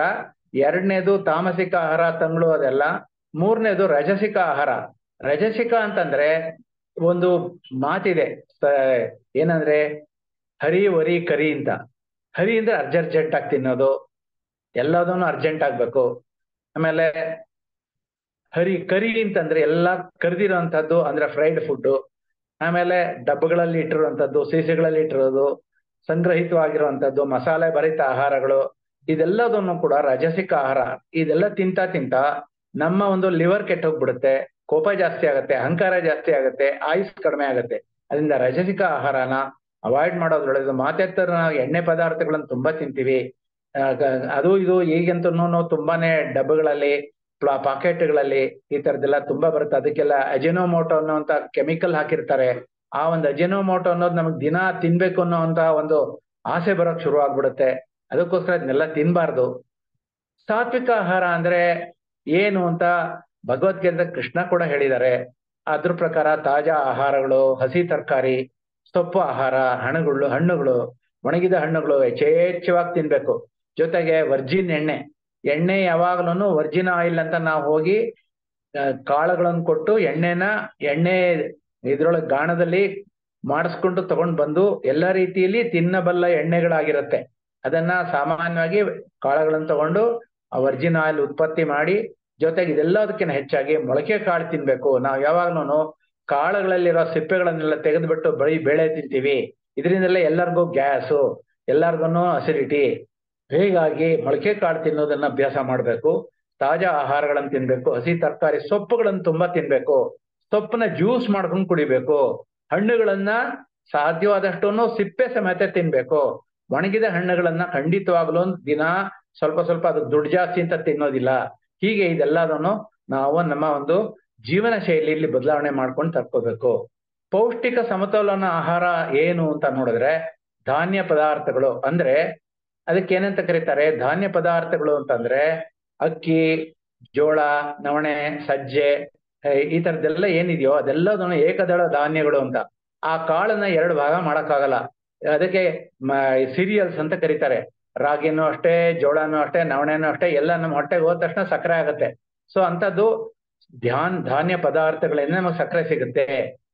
ಅಕ್ಕಿ ತಿಂದ್ರೆ ಮಾತ್ರ ಶುಗರು, ರಾಗಿ ತಿಂದ್ರೆ ಶುಗರ್ ಇಲ್ಲ ಅನ್ನೋ ಮಾತು ಸುಳ್ಳು. ಆಕ್ಚುಲಿ ನಮ್ಮ ಲಿವರ್ ಏನ್ ಮಾಡುತ್ತೆ? ಯಾವ ಆಹಾರ ಒಳಗಡೆ ಹೋಗುತ್ತೋ ಅದನ್ನ ಇಮಿಡಿಯೇಟ್ ಆಗಿ ನಮ್ಗೇನ್ ಮಾಡುತ್ತೆ? ಅದು ರಕ್ತ ಸಕ್ಕರೆ ಆಗಿ ಕನ್ವರ್ಟ್ ಮಾಡುತ್ತೆ. ಪ್ರೋಟೀನ್ಗಳು ನಮಗೆ ಜಾಸ್ತಿ ಬೇಕು, ಲವಣಾಂಶಗಳು ಜಾಸ್ತಿ ಬೇಕು. 2.5 ಲೀಟರ್ ನೀರು ಕುಡಿಬೇಕು. ಹಿತಾಹಾರ ಯೂಸ್ ಮಾಡ್ಬೇಕು ಅಂತ ಹೇಳಿದ್ದು. ಮಿತಾಹಾರ, ಹಸಿಯದೆಲೆ ಉಣಬೇಡ, ಹಸಿದು ಮತ್ತಿರಬೇಡ, ಬಿಸಿ ಬೇಡ, ವೈದ್ಯರಿಗೆ ರೊಕ್ಕವನ್ನು ಕೊಡೋದೇ ಬೇಡ ಅಂತ ಹೇಳ್ತಾರೆ. ಅದರಿಂದ ಸಾಧ್ಯವಾದಷ್ಟು ಹಸಿಯದೆಲೆ ಉಣಬೇಡ, ಹಸಿದು ಮತ್ತಿರಬೇಡ, ಬಿಸಿ ಬೇಡ, ವೈದ್ಯರನ್ನು ದರ್ಶಿಸಲೇಬೇಡ ಸರ್ವಜ್ಞ ಅಂತ. ಇದೇ ತರ ಭಗವದ್ಗೀತೆಯಲ್ಲಿ ಕೃಷ್ಣ ಕೂಡ ಹೇಳಿದ್ದಾರೆ, ಟೇಸ್ಟ್ ಬಟ್ ಡೋಂಟ್ ಈಟ್ ಅಂತ. ಅಂದ್ರೆ ಯಾವ್ದನ್ನು ಚೂರ್ ತಿನ್ನು, ರುಚಿ ನೋಡು, ಆದ್ರೆ ತಿನ್ಬೇಡ ಅದನ್ನು ಫುಲ್ವಾಗಿ. ಉಪವಾಸ ಮಾಡೋ, ವಿಹಾರಕ್ಕೆ ಹೋಗೋ, ಕಲಿಬೇಕಾದ 4 ಮುಖ್ಯ ಪಾಠಗಳನ್ನು ಸರಿಯಾದದನ್ನ ಮಾತ್ರ ಆರಿಸ್ಕೊಂಡ್ ಬಾಳು. ಅಂದ್ರೆ ಡೂಸ್ ಅಂಡ್ ಡೋಂಟ್ಸ್ ಅಂತ. ಮಾಡ್ಬೇಕು ಅನ್ನೋದು ಮಾಡ್ಲೇಬೇಕು, ಮಾಡಬಾರ್ದು ಅನ್ನೋದು ಮಾಡ್ಲೇಬೇಕು. ರೈಟ್ ಅಂಡ್ ರಾಂಗ್ ಅಂತ. ರೈಟ್ ಅಂದ್ರೆ ಸರಿಯಾದದನ್ನ ಮಾತ್ರ ಮಾಡೋ, ತಪ್ಪಾಗಿದ್ದನ್ನು ಮಾಡ್ಲೇಬೇಡ. ಈ ತತ್ವ ವಾಕ್ಯಗಳನ್ನ ನೀವು ಅನುಸರಿಸಿದ್ರೆ ನಿಮಗೆ ಖಂಡಿತವಾಗ್ಲೂ ಅದ್ಭುತವಾಗಿ ಆಗುತ್ತೆ. Follow right only, never choose wrong action, always dos only, forget the don'ts ಅಂತ. ಹೀಗೆ ಜೀವನದಲ್ಲಿ ಎಲ್ಲಕ್ಕಿಂತ ಮಿಗಿಲಾದದ್ದು ತಾಳ್ಮೆ, ಸಹನೆ, ಸಹಕಾರ, ಪ್ರೀತಿ ಇರೋದ್ರೊಳಗೆ ತೃಪ್ತಿ ಪಡೆಯೋದು, ದುಡ್ಡು ತಿನ್ನೋದು. ನಮ್ಮ ಮತ್ತೊಬ್ಬರಿಗೆ ಭಾರವಾಗಬಾರ್ದು. ಕೋಪ ಅಹಂಕಾರಗಳನ್ನ ನಮ್ಮನ್ನೇ ಸುಡುತ್ತೆ. ಎಲ್ಲ ಅರಿಷಡ್ ವರ್ಗಗಳನ್ನ ಕಾಮ, ಕ್ರೋಧ, ಮೋಹ, ಲೋಭ, ಮದ, ಮಾತ್ಸರ್ಯಗಳನ್ನ ಬಿಡ್ಬೇಕು. ಸೊ ಈ ತರ ದೇಹ ಪ್ರಕೃತಿಗೆ ವಿರೋಧನ ತಿನ್ಬಾರ್ದು. ಮನಸೊಪ್ಪದ ಅಂತ ಯಾವ ಕಾರ್ಯನೂ ಮಾಡಬಾರ್ದು. ಸನ್ಮಾರ್ಗದಿಂದಲೇ ನಡಿಬೇಕು. ದೇಹಕ್ಕೆ ವ್ಯಾಯಾಮ ಬೇಕು. ಅದ್ರ ಜೊತೆಗೆ ಮಿದುಳಿನ ಆಹಾರ, ಗಾಳಿ, ಗ್ಲೂಕೋಸ್, ನೀರು. ಈ ಮಿದುಳಿಗೆ ಈ 3ರೊಳಗೆ ಯಾವ್ದು ಕಡಿಮೆ ಆದ್ರೂ ಸತ್ತೋಗ್ತೀವಿ. ಅದರಿಂದ ವೈಜ್ಞಾನಿಕವಾಗಿ ಉಸಿರಾಟ ಮಾಡುವಂತಹ ನಾವು ಪದ್ಧತಿನ ಕಲಿಬೇಕು. ದೀರ್ಘ ಶ್ವಾಸ ಮಾಡೋದನ್ನ ಕಲಿಬೇಕು. ಯೋಗಿಕ್ ಬ್ರೀತಿಂಗ್ ಕಲಿಬೇಕು. ಗ್ಲೂಕೋಸ್ ಇರುವಂತ ಆಹಾರಗಳನ್ನ ನಾವು ತಗೊಳ್ಬೇಕು. ಮೆಟಬಾಲಿಸಮ್ ಚೆನ್ನಾಗಾಗುತ್ತೆ. ಹೀಗೆ ನಾವು ಹಾರ್ಮೋನ್ ನಮ್ಮ ದೇಹದೊಳಗಡೆ ಉತ್ಪತ್ತಿ ಆಗುವಂತಹ ಚೋದಕಗಳು ರಕ್ತಕ್ಕೆ ಬಿಡುಗಡೆ ಆಗೋದಕ್ಕೆ ಬೇಕಾಗಿರೋ ಅಷ್ಟು ಅನುಕೂಲ ಸಿಗುತ್ತೆ. ಇಲ್ಲಿ ಕೊನೆಯದಾಗಿ ಒಂದು ವಿಚಾರ ಹೇಳ್ತೀನಿ. ಚತುರ್ವಿಧ ಫಲಪುರುಷಾರ್ಥ ಅಂತಿದೆ. ಕಾಮ, ಅರ್ಥ, ಧರ್ಮ, ಮೋಕ್ಷ ಅಂತ. ಅಂದ್ರೆ ಇಲ್ಲಿ ಕಾಮ ಅಂದ್ರೆ ಆಸೆಗಳು. ಇಲ್ಲಿ ಯಾವುದನ್ನು ಕೂಡ ಆಹಾರ ಸೇವನೆ ಆಗ್ಲಿ, ಹಣ ಸಂಪಾದನೆ ಆಗ್ಲಿ, ದೇಹ ಸಂಘದ ಬಯಕೆ ಇರ್ಲಿ, ವ್ಯಸನ ಇರ್ಬೋದು, ಚಟ ತೀರಿಕೆ ಇರ್ಬೋದು, ಜ್ಞಾನ ಇರ್ಬೋದು. ಮೋಕ್ಷ ಕೂಡ ಆಸೆನೆ. ಸೊ ಇದೆಲ್ಲದನ್ನು ಕೂಡ ಲಿಮಿಟ್ ಆಗಿ ಮಾಡ್ಬೇಕು. ಅರ್ಥ ಅಂದ್ರೆ ಸಂಪಾದನೆ ನ್ಯಾಯವಾಗಿ ಮಾಡ್ಬೇಕು. ಕಠೋರ ಪರಿಶ್ರಮದಿಂದ ಬೆವರು ಸುರಿಸಿ ಸಂಪಾದನೆ ಮಾಡ್ಬೇಕು. ಮಿತ ವ್ಯಯ, ಪಾಲನೆ ಮಾಡ್ಬೇಕು. ಸಂಪಾದನೆ ಮಾಡಿದ ದುಡ್ಡನ್ನ ಖರ್ಚು ಮಾಡಬಾರ್ದು. ಅದ್ರ ಜೊತೆಗೆ ಧರ್ಮ ಅಂದ್ರೆ ಸತ್ಯವಾಗಿ ಸಂಪಾದಿಸಿರೋಳಗೆ ಅದರಲ್ಲಿ 10 ಭಾಗನ ದಾನ ಮಾಡ್ಬೇಕು, 90 ಭಾಗನ ಕುಟುಂಬಕ್ಕೆ ಬಳಸ್ಬೇಕು. ಮೋಕ್ಷ ಅಂದ್ರೆ ಯಾವಾಗ್ಲೂ ಈ ಅಧಮ, ಮಧ್ಯಮ, ಉತ್ತಮ ಅಂತ 3 ಹಂತಗಳಿರುತ್ತೆ ನಮಗೆ. ಮೂಲಾಧಾರ ಚಕ್ರದೊಳಗಡೆನೆ ನಾವು ಹುಟ್ಟಿದ ಫಸ್ಟ್ ಟೈಮ್ ಮನುಷ್ಯರಾದಾಗ ಮೂಲಾಧಾರ, ಅದಾದ್ಮೇಲೆ ಬೆಳೀತಾ ಬೆಳೀತಾ ಒಂದು 30ರಿಂದ 35 ಲಕ್ಷ ಜನ್ಮ ಆದ್ಮೇಲೆ ನಾವು ಮಧ್ಯಮ ಮಾರ್ಗಕ್ಕೆ ಅಂದ್ರೆ ನಾವು ಮಣಿಪುರ ಚಕ್ರಕ್ಕೆ ಹೋಗ್ತೀವಿ. ಇನ್ನೂ ಮುಂದಕ್ಕೆ ಹೋಗ್ತಾ ಹೋಗ್ತಾ ಆಜ್ಞಾ ಚಕ್ರ ತಲುಪಬೇಕು ಅಂದ್ರೆ ಉತ್ತಮ ಸ್ಥಿತಿ, ಅದಕ್ಕೆ ಹೋಗ್ಬೇಕಾದ್ರೆ 84 ಲಕ್ಷ ಜನ್ಮ ಬೇಕಾಗುತ್ತೆ ಅಂತಾರೆ. ಸೊ ಈ ತರ ಧ್ಯಾನದಿಂದ ನಾವು ಸ್ವಾಧ್ಯಾಯ, ಸಂಗತ್ಯ, ಸತ್ಸಂಗ ಮಾಡ್ಕೋಬೇಕು. ಜ್ಞಾನ ನಿಷ್ಠೆ ಅಂದ್ರೆ ಮೌನ, ಧ್ಯಾನ. ಯಾವಾಗಲೂ ಮೌನನು ಇಂಪಾರ್ಟೆಂಟು, ಧ್ಯಾನನೂ ಇಂಪಾರ್ಟೆಂಟು. ಸೊ ಈ ತರ wrong food, wrong speech, wrong thinking health ಕೊಡಲ್ಲ. So right food, right quantity of food, right way of cleansing through fasting. ಅಂದ್ರೆ ನಾವು ಆವಾಗ ಆಹಾರನೂ ಕೂಡ ನಾವು ಬಿಡ್ಬೇಕಾಗತ್ತೆ. ಹೀಗೆ right thoughts, right action, right speech, limited speech. ಇದರಿಂದ ನಮಗೆ ಇದ್ರ ಜೊತೆ ಶುಚಿತ್ವ ಬೇಕು, ಸಾಕಷ್ಟು ನೀರು ಕುಡಿಬೇಕು, ತಪ್ಪಾದ ಜೀವನ ಶೈಲಿನ ಬಿಡಬೇಕು, ದುರಾಲೋಚನೆ ಬಿಡಬೇಕು, ದುರಾಭ್ಯಾಸ ಬಿಡಬೇಕು. ಹೀಗೆ ನಾವು ಆರೋಗ್ಯದಿಂದ ಆಧ್ಯಾತ್ಮದ ಕಡೆಗೆ ನಾವು ಹೋಗ್ಬೇಕು. ಸೊ ಇಲ್ಲಿ ಆಧ್ಯಾತ್ಮಿಕ ಔಷಧೇತರ ಚಿಕಿತ್ಸಾ ವಿಧಾನಗಳು ಅಂತಿದೆ. ಅದರೊಳಗಡೆ ರೇಖಿ ಚಿಕಿತ್ಸೆ ಅಂತ ಅನ್ನೋದು ತುಂಬಾ ಒಳ್ಳೇದು. ಅದರೊಳಗಡೆ ತುಂಬಾ ಇದೆ. ಸಂಗೀತ ಚಿಕಿತ್ಸೆ, ಮಂತ್ರ ಚಿಕಿತ್ಸೆ, ಉಪವಾಸ, ಅಭ್ಯಂಜನ, ಪ್ರಕೃತಿ ಚಿಕಿತ್ಸೆ, ಜಲ ಚಿಕಿತ್ಸೆ, ಮಣ್ಣಿನ ಚಿಕಿತ್ಸೆ, ಹರಳು ಚಿಕಿತ್ಸೆ, ಅಕ್ಯುಪ್ರೆಷರು, ಮರ್ಮ ಚಿಕಿತ್ಸೆ, ಅಯಸ್ಕಾಂತ ಚಿಕಿತ್ಸೆ, ಪರಿಮಳ ಚಿಕಿತ್ಸೆ, ಚಕ್ರ ಮತ್ತು ಪ್ರಭಾವಳಿ ಚಿಕಿತ್ಸೆ, ಯಂತ್ರ ಚಿಕಿತ್ಸೆ. ಇದೆಲ್ಲದಕ್ಕಿಂತ ತುಂಬಾ ಸುಲಭ, ಅದ್ಭುತ ಅಂದ್ರೆ ರೇಖಿ ಚಿಕಿತ್ಸೆ. ಪರಬ್ರಹ್ಮ ಶಕ್ತಿ. ಅದನ್ನ ನಾನು doctor Krishnamurthy, grand master in reiki, international reiki foundation member. ನಾನು 2ನೇ ತಾರೀಕು ರೇಖಿ ಫಸ್ಟ್ ಡಿಗ್ರಿ ಹೇಳ್ಕೊಡ್ತಾ ಇದ್ದೀನಿ. ಇಷ್ಟ ಇದ್ದವರು ಇದನ್ನ ಖಂಡಿತವಾಗ್ಲೂ ಕಲ್ತ್ಕೊಳ್ಬಹುದು. ಅದಕ್ಕೆ ಬೇಕಾಗಿರುವಂತ ನನ್ನ ಫೋನ್ ನಂಬರು 9448683202. ಇದನ್ನ ಮೇಡಮ್ ಕೂಡ ಕೊಡ್ತಾರೆ. ಇದನ್ನ ನೀವು ಪಡೆದು ಈ ಒಂದು ಆರೋಗ್ಯ ಆಧ್ಯಾತ್ಮನ ನೀವೆಲ್ಲ ಪಾಲಿಸಿ ನಿಮ್ಗೆಲ್ಲ ಒಳ್ಳೇದಾದಂತಹ ಒಂದು ಜೀವನ ಬರಲಿ, ಆಯುಸ್ಸು ಹೆಚ್ಚಾಗಲಿ, ಜೊತೆಗೆ ಯಾವಾಗಲೂ ಸ್ವಾಸ್ಥ್ಯವಾಗಿರಿ, ಸಂತೋಷವಾಗಿರಿ, ನಗ್ನಗ್ತಾ ಇರಿ, ನೆಮ್ಮದಿಯಿಂದ ಇರಿ ಅಂತ ಹೇಳ್ತಾ ನನಗೆ ಅವಕಾಶ, ಈ ಮಾತು ಹೇಳೋದಕ್ಕೆ, ಈ ಮಾತುಗಳನ್ನ ಆಡೋದಕ್ಕೆ ಅವಕಾಶ ಕೊಟ್ಟ ಜೈ ಹೋ ಮೆಡಿಟೇಷನ್ ಇದಕ್ಕೆ ಚಾನಲ್ಗೆ ನಾನು ಜೊತೆಗೆ ಮೇಡಮ್ಗೂ ಕೂಡ ನನ್ನ ನಮಸ್ಕಾರಗಳನ್ನು ತಿಳಿಸ್ತಾ ನಾನು. Thank you sir, thank you sir, thank you so much. ಒಳ್ಳೆ ಒಂದು ಮಾಹಿತಿಗಳನ್ನ ಕೊಟ್ಟಿದ್ದೀರಾ ಇವತ್ತು. ಮಾಸ್ಟರ್ಸ್, ಯಾರಿಗಾರು ಏನಾದ್ರು ಡೌಟ್ಸ್ ಇದ್ರೆ ಹ್ಯಾಂಡ್ ರೈಸ್ ಮಾಡಿ, ಏನಾದ್ರು ಕೇಳೋದಾದ್ರೆ ಕೇಳ್ಬೋದು ಮಾಸ್ಟರ್ಸ್. ಎಲ್ಲರಿಗೂ ನಮಸ್ಕಾರ. ಇಲ್ಲ ಸರ್, ಇರ್ತೀರಾ ಅಂದ್ರೆ ಧ್ಯಾನ ಆದ್ಮೇಲೆ ಕೇಳಿನಾ ಅಥವಾ ಫಸ್ಟ್ ಡೌಟ್ಸ್ ಕೇಳಿನಾ? ಹೇಗಾರು ಸರಿ. ಮಾಸ್ಟರ್ಸ್, ಯಾರಿಗಾರು ಏನಾದ್ರು ಡೌಟ್ಸ್ ಇದೆಯಾ? ಹ್ಯಾಂಡ್ ರೈಸ್ ಮಾಡಿ. ಏನಾದ್ರು ಕೇಳ್ಬೇಕು ಅಥವಾ ಸರ್ ಜೊತೆ ಏನಾದ್ರು ಮಾತಾಡ್ಬೇಕು ಅಂದ್ರೆ ಹ್ಯಾಂಡ್ ರೈಸ್ ಮಾಡಿ. ಆರೋಗ್ಯ, ಆಹಾರ, ಅಧ್ಯಾತ್ಮ, ಈ 3 ಬಗ್ಗೆ ನಿಮ್ಗೆ ಏನಾದ್ರು ಡೌಟ್ ಇದ್ರು ಕೇಳ್ಬಹುದು. ಎಸ್ ಮೇಡಮ್, ಮಾತಾಡಿ. ಪದ್ಮಾ ಮೇಡಮ್. ನಮಸ್ತೆ ಮೇಡಮ್. ನಮಸ್ತೆ. ನಮಸ್ಕಾರ madam. Krishnamurthy sir, Padma madam, ನಾನು ನರಸೀಪುರ. ನಮಸ್ಕಾರ ಮೇಡಮ್. ನಮಸ್ತೆ ಸರ್. ಚೆನ್ನಾಗಿದ್ದೀರಾ ಸರ್? ಚೆನ್ನಾಗಿದ್ದೀನಿ ಸರ್, ನೀವ್ ಹೇಗಿದ್ದೀರಾ? ಚೆನ್ನಾಗಿದ್ದೀವಿ. ಮೇಡಮ್ ಎಲ್ಲ ಚೆನ್ನಾಗಿದ್ದೀವಿ. ಚೆನ್ನಾಗಿ ತಿಳಿಸ್ಕೊಟ್ರಿ ಸರ್. ಆಹಾರ ಮತ್ತೆ ಇದು ಆಧ್ಯಾತ್ಮಿಕ ಆಹಾರ, ಆರೋಗ್ಯದ ಬಗ್ಗೆ ಚೆನ್ನಾಗಿ ತಿಳಿಸ್ಕೊಟ್ರಿ. ಅದನ್ನೆಲ್ಲ ನೀವ್ ಹೇಳಿದ್ದೇನೆ ನಾವು ಅಳವಡಿಸ್ಕೊಂಡ್ರೆ ನಮ್ ಜೀವನದಲ್ಲಿ ಒಳ್ಳೆ ಉತ್ತಮ ಮಾರ್ಗದಲ್ಲಿ ನಾವು ಜೀವನ ನಡೆಸ್ಕೊತಾ ಹೋಗ್ಬೋದು, ಆರೋಗ್ಯವಾಗಿರ್ಬೋದು ಅಂತ ಹೇಳ್ಬಿಟ್ಟು ತಿಳ್ಕೊಂಡ್ವಿ ಸರ್. ಇಲ್ಲಿ 4 ಸೀಟು ನಿಮ್ಮ ಪ್ರೋಗ್ರಾಮ್ ನ ಅಟೆಂಡ್ ಮಾಡ್ತಾ ಇದೀವಿ ಸರ್, ಫ್ರೆಂಡ್ಗಳು. 4 ಕೇಳ್ತಾ ಇದೀವಿ ನಾವು. ಓಕೆ ಸರ್, ನಮಸ್ತೆ sir. Thank you. Thank you sir. Thank you madam. Chandrakala madam ಹೇಳಿ, ಅನ್ಮ್ಯೂಟ್ ಮಾಡ್ಕೊಳ್ಳಿ. ಸರ್ ನಮಸ್ತೆ. ನಮಸ್ಕಾರ ಮೇಡಮ್, ಹೇಳಿ. ಹೇಳಿ ಮೇಡಮ್, ಕೇಳಿಸ್ತಾ ಇದೆ, ಹೇಳಿ. ಪೇಷಂಟು ನನ್ನ ವಾಯ್ಸ್ ಅಷ್ಟು ಕೇಳಿಸ್ತಾ ಇಲ್ಲ. ಹೇಳಿ. ಕೇಳಿಸ್ತಾ ಇದೆ, ಹೇಳಿ. ಕೇಳಿಸ್ತಾ ಇದೆ, ಹೇಳಿ ಮೇಡಮ್. ನನಗೆ ಸರ್, ನಾನು ಕೀಮೋ ತಗೋತೀನಿ. ಕ್ಯಾನ್ಸರ್ ಇತ್ತಾ? ಹೌದು. ನಾನ್ ವೆಜ್ ಎಲ್ಲ ಬಿಡ್ಬೇಕು ಅಂತ ಮೇಡಮ್ ಎಲ್ಲ ಈಗೆಲ್ಲ ಬಿಟ್ಟಿದೀನಿ. ಓಕೆ, 2 months ಖಂಡಿತ ಬಿಡ್ಬೇಕು. 3 months ಆಯ್ತು ಸರ್ ಆಲ್ರೆಡಿ. ಓಕೆ, ಸರಿ. ನಾನು ಈಗ ಆಕ್ಚುಲಿ ಧ್ಯಾನ ಚೆನ್ನಾಗಿ ಗಂಟುಗಟ್ಲೆ ಧ್ಯಾನ ಮಾಡ್ಬೇಕು. ಅದ್ರೊಳಗು ಮಾಡ್ತಾ ಇದು ಏನು ಕಿಂಗ್ಸ್ ಚೇಂಬರ್ ಅನ್ನೋ ಜಾಗದೊಳಗಡೆ ಪಿರಮಿಡ್ ಒಳಗಡೆ 3 ಗಂಟೆ ಏನು ರಾತ್ರಿ ಎಲ್ಲಾ ಕೂತ್ಕೊಂಡು ಧ್ಯಾನ ಮಾಡಿದ್ರು ಒಳ್ಳೇದೇ. ಎಷ್ಟು ಧ್ಯಾನ ಮಾಡ್ತಿರೋ ಅಷ್ಟು ನಿಮಗೆ ಹೀಲಿಂಗ್ ಆಗುತ್ತೆ. ಏನಂತ ಕೇಳಿದ್ರೆ ಈ ಕ್ಯಾನ್ಸರ್ ಅನ್ನೋ ಸರ್ ಮ್ಯೂಟ್ ಆಗಿದೆ. ಮ್ಯೂಟ್ ಆಗಿದೆ ಸರ್. ಕೇಳಿಸ್ತಾ ಇಲ್ಲ ಸರ್. ಅನ್ಮ್ಯೂಟ್ ಮಾಡ್ಕೊಳ್ಳಿ ಸರ್, ಮ್ಯೂಟ್ ಆಗಿದೆ ಸರ್. ಕೃಷ್ಣಮೂರ್ತಿ ಸರ್ ಅನ್ಮ್ಯೂಟ್ ಮಾಡ್ಕೋಬೇಕು. ಧ್ಯಾನ ಮಾಡಿ ನಿಮ್ಗೆ ವಾಸಿ ಆಗುತ್ತೆ.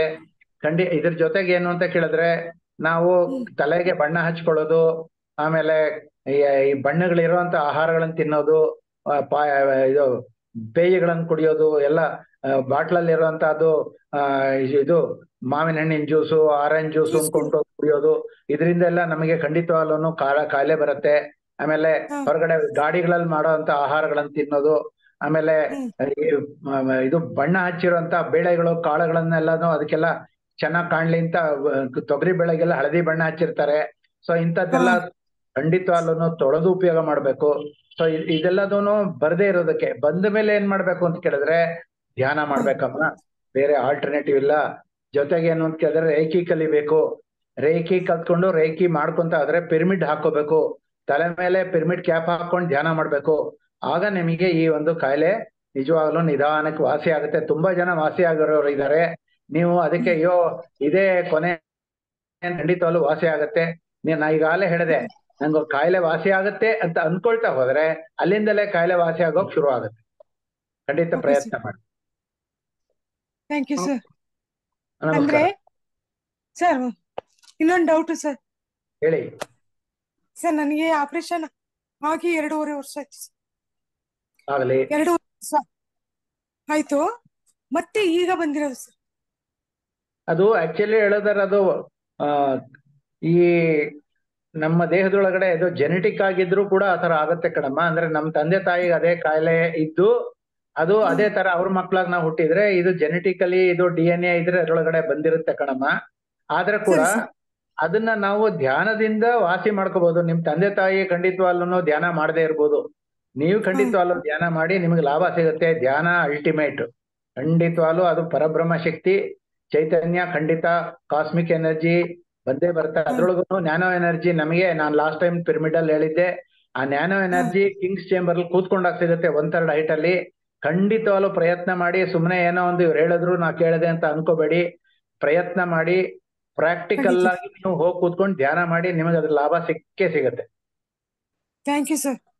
Thank you very much. Latha ಅವರೇ ಮಾತಾಡಿ. ಲತಾ ಮೇಡಮ್ ಮಾತಾಡಿ. ಸರ್ ನಮಸ್ಕಾರ ಸರ್. ನಮಸ್ಕಾರ, ಹೇಳಿ ಮೇಡಮ್. ಶಾಂತಲಾ ಮೇಡಮ್ ನಮಸ್ತೆ. ನಮಸ್ತೆ ಮೇಡಮ್, ಹೇಳಿ.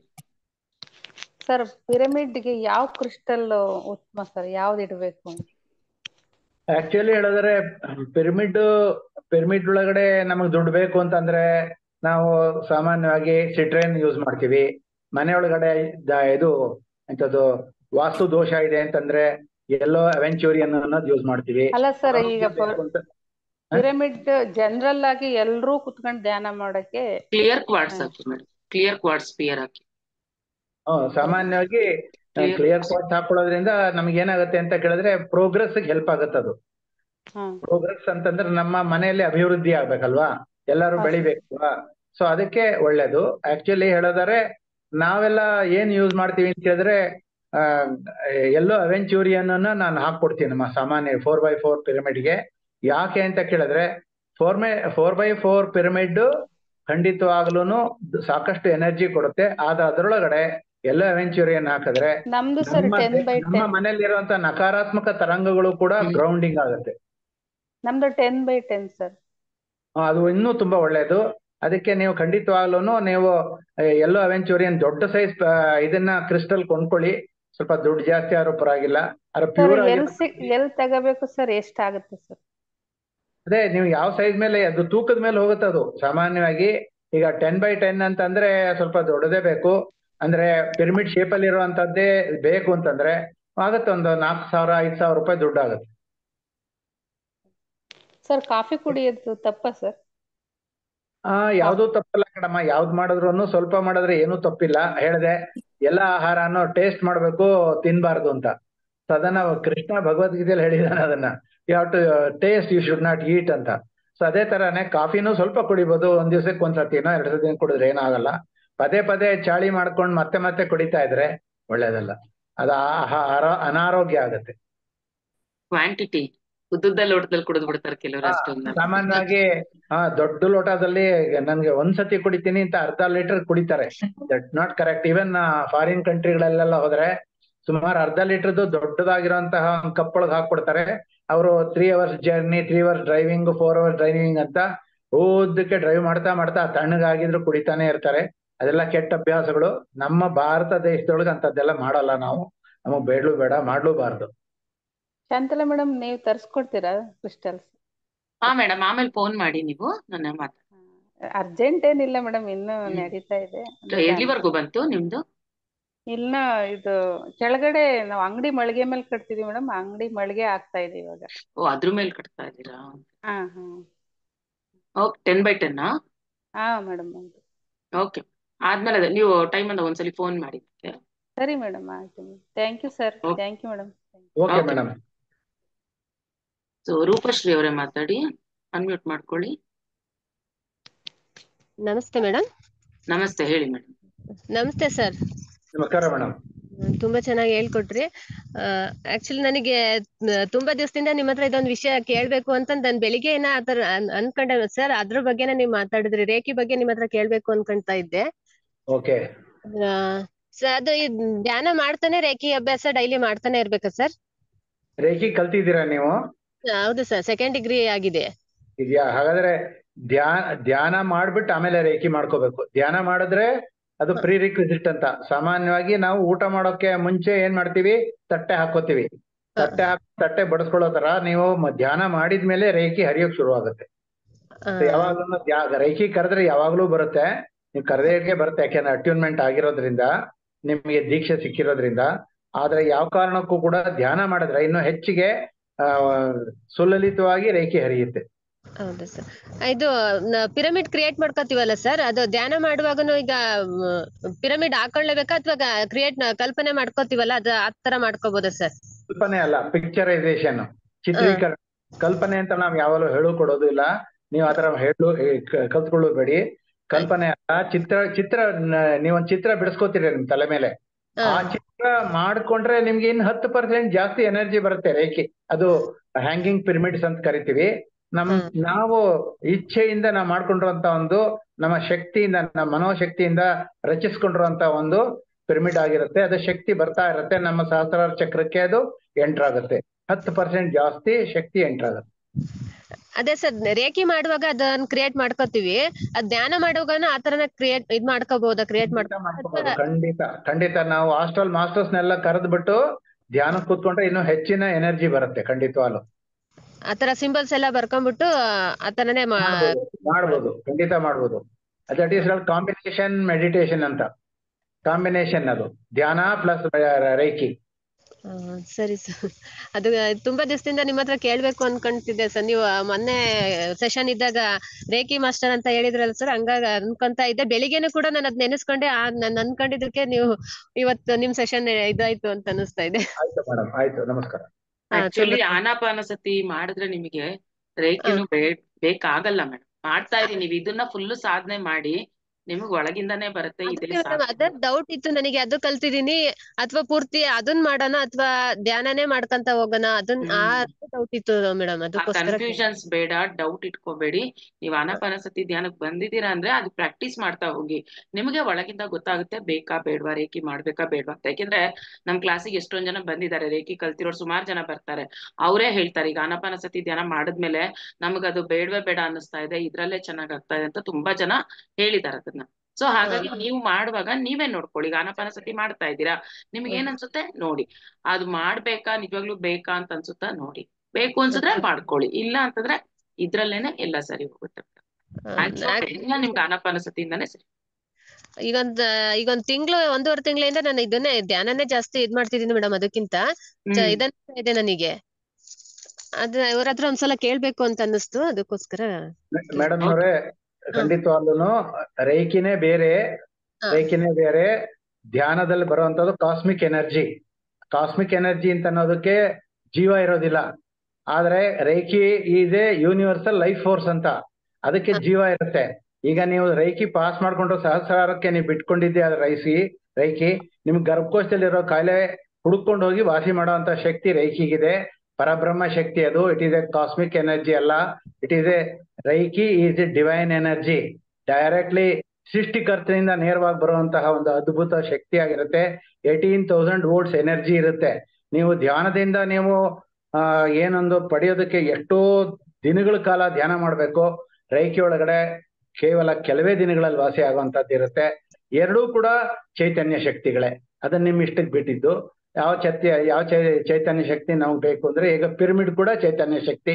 ಪ್ರತಿಯೊಂದು ಈ ತರ ಹಲವಾರು ಇರುತ್ತೆ. ಪ್ರಕೃತಿಯಲ್ಲಿ ಭಗವಂತ ನಾನಾ ರೀತಿ ಕೊಟ್ಟಿರ್ತಾನೆ.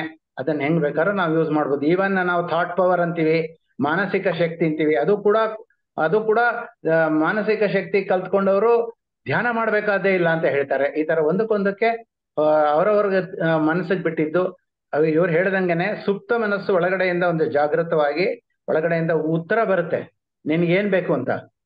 ನಾವು ಪ್ರಶ್ನೆ ಮಾಡಿದ್ರೆ pose A question in the night and get N answer in the morning ಅಂತ. ರಾತ್ರಿ ಧ್ಯಾನ ಮಾಡ್ತಾ ಪ್ರಶ್ನೆ ಮಾಡ್ಕೋಬೇಕು, ನಾನ್ ರೇಖಿನೂ ಮಾಡ್ಕೊಳ್ಳ ಅಂತ. ಬೆಳಗಿನ ಎದ್ದೇಟ್ಗೆ ತಿರ್ಗಾ ಹಾಸಿಗೆ ಮೇಲೆ ಕೂತ್ಕೊಂಡು ಕಣ್ಬಿಡದೆ ಹಾಗೆ ಧ್ಯಾನ ಮಾಡಿದ್ರೆ ನೀವು ರಾತ್ರಿ ಏನ್ ಪ್ರಶ್ನೆ ಮಾಡಿದ್ರೆ ಅದಕ್ಕೆ ಉತ್ತರ ಬೆಳಗಿನ ಜಾವ ಸಿಗುತ್ತೆ ನಿಮಗೆ. ಖಂಡಿತವಾಗ್ಲೂ ನೀವು ಆತರ ಪ್ರಯತ್ನ ಮಾಡಿ. Thank you sir. Thank you. ನಮಸ್ಕಾರ madam. Thank you madam. Malini ಅವರೇ ಅನ್ಮ್ಯೂಟ್ ಮಾಡ್ಕೊಳ್ಳಿ. ನಮಸ್ತೆ ಸರ್. ನಮಸ್ಕಾರ, ನಮಸ್ತೆ ಹೇಳಿ. ಸರ್, ಜೆನೆಟಿಕ್ ಪ್ರಾಬ್ಲಮ್ ಮತ್ತು ಡಿಸ್ಟೋನಿಯಾ ಎರಡು ಇದೆ ನಮ್ಮ ಮಗಳಿಗೆ. ಹಾಗೆ ಅದಕ್ಕೆ ನಾವು ಧ್ಯಾನದಲ್ಲಿ ಅದು ಕರೆಕ್ಟ್ ಆಗುತ್ತಾ, ಅಥವಾ ಮೆಡಿಸಿನ್ ಹಾಕ್ಲಿಕ್ಕೆ ಇಂಜೆಕ್ಷನ್ ಕೊಡ್ಲಿಕ್ಕೆ ಹೇಳಿದ್ದಾರೆ, ಬೋಟೆಕ್ಸ್ ಇಂಜೆಕ್ಷನ್, ಅದು ಬೇಕಾ ಅಂತ ಕೇಳಿದೆ. ಮೇಡಮ್ ನವ್ರೆ, ಆಕ್ಚುಲಿ ಅಲೋಪತಿ ಮೆಡಿಸಿನ್ ಬರೀ ದೇಹಕ್ಕೆ ಸಂಬಂಧಪಟ್ಟಂಗೆ ಔಷಧಿಗಳಾಗಿರುತ್ತದು. ಬಾಡಿ, ನಾ ಈಗಾಗಲೇ ಹೇಳಿದೆ, ದೇಹ ಪ್ಲಸ್ ಮನಸ್ಸು ಪ್ಲಸ್ ಬುದ್ಧಿ ಪ್ಲಸ್ ಆತ್ಮ ಅಂತ.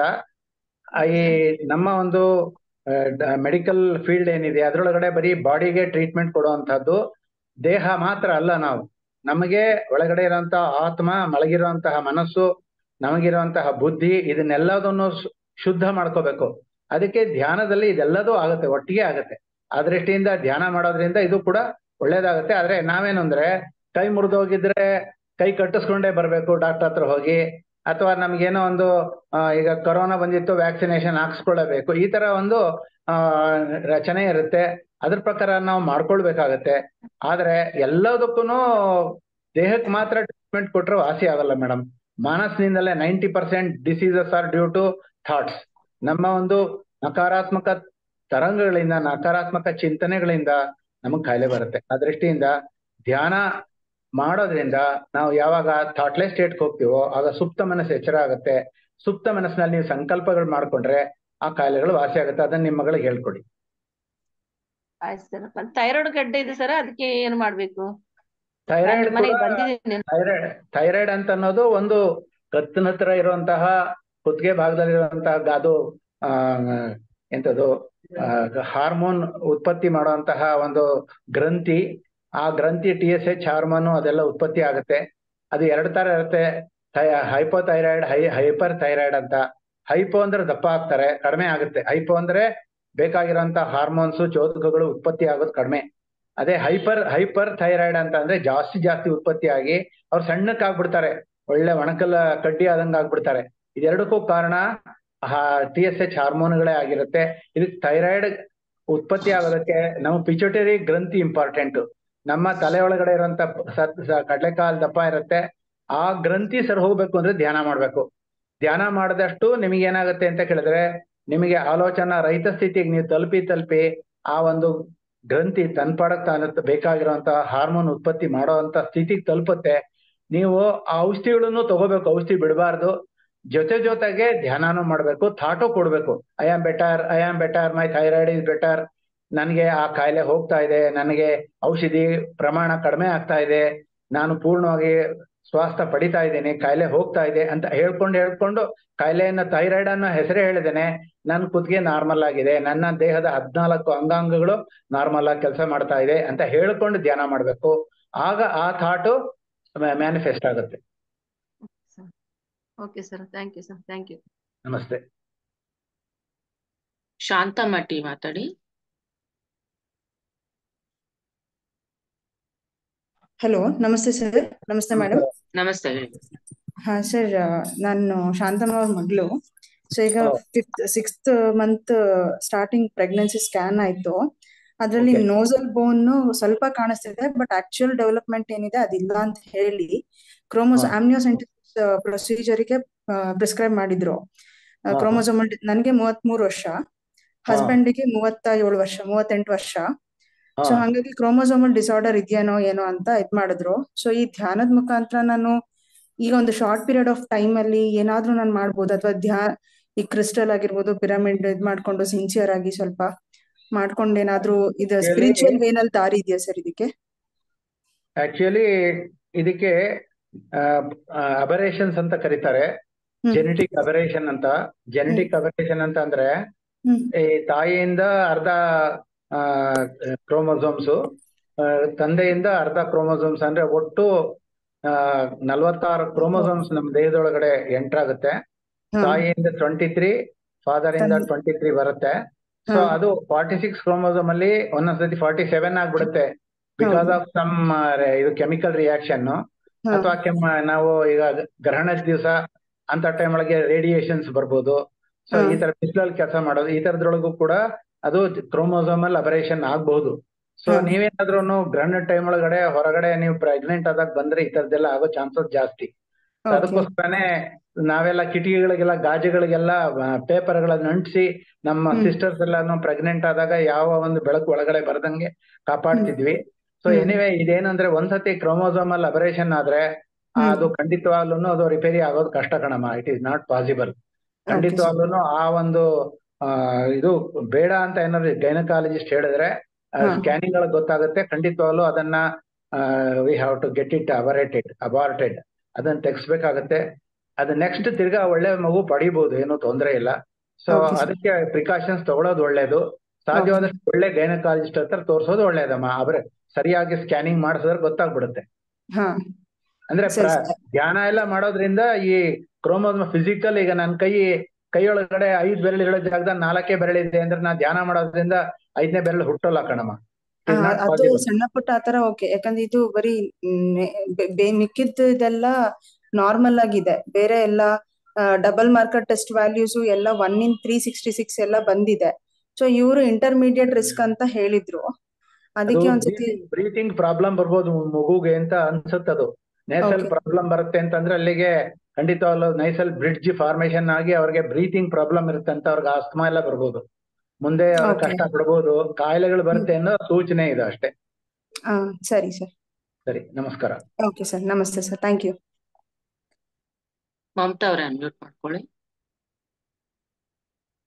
ನಮಸ್ತೆ ಮೇಡಮ್. ನಮಸ್ಕಾರ. ಹಾ ಸರ್, ನಮಸ್ತೆ ಸರ್. ನನ್ಗೆ ಈಗ 4 months ಬ್ಯಾಕ್ ಯೂಟ್ರಸ್ ಆಪರೇಷನ್ ಆಗಿದೆ. ನಾನು ಈಗ 1 month ಬ್ಯಾಕ್ ಇಂದ ಧ್ಯಾನ ಮಾಡ್ತಾ ಇದ್ದೀನಿ.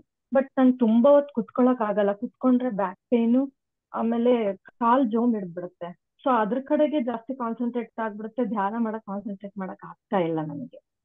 ಅದು ಆಕ್ಚುಲಿ ಹಿಸ್ಟೆಕ್ಟಮಿ ಅಂತ ಹೇಳ್ಬಿಟ್ಟು ನಿಮ್ಮ ಒಂದು ಗರ್ಭಕೋಶ ತೆಗೆಯೋದಕ್ಕೆ ಸ್ಪೈನಲ್ ಇಂಜೆಕ್ಷನ್ ಕೊಡ್ತಾರೆ ಕಣಮ್ಮ. ಆ ಸ್ಪೈನಲ್ ಇಂಜೆಕ್ಷನ್ ಸ್ಪೈನಲ್ ಕೊಟ್ಟಿರ್ಲಿಲ್ಲ ನನ್ಗೆ, ಇದು ಜನರಲ್ ಅನಸ್ತೀಶಿಯಾ ಕೊಟ್ಟಿದ್ದು ಸರ್. ನಿಮ್ಗೆ ಅನಸ್ತೀಶಿಯಾ ಕೊಟ್ಟಿದ್ರಾ?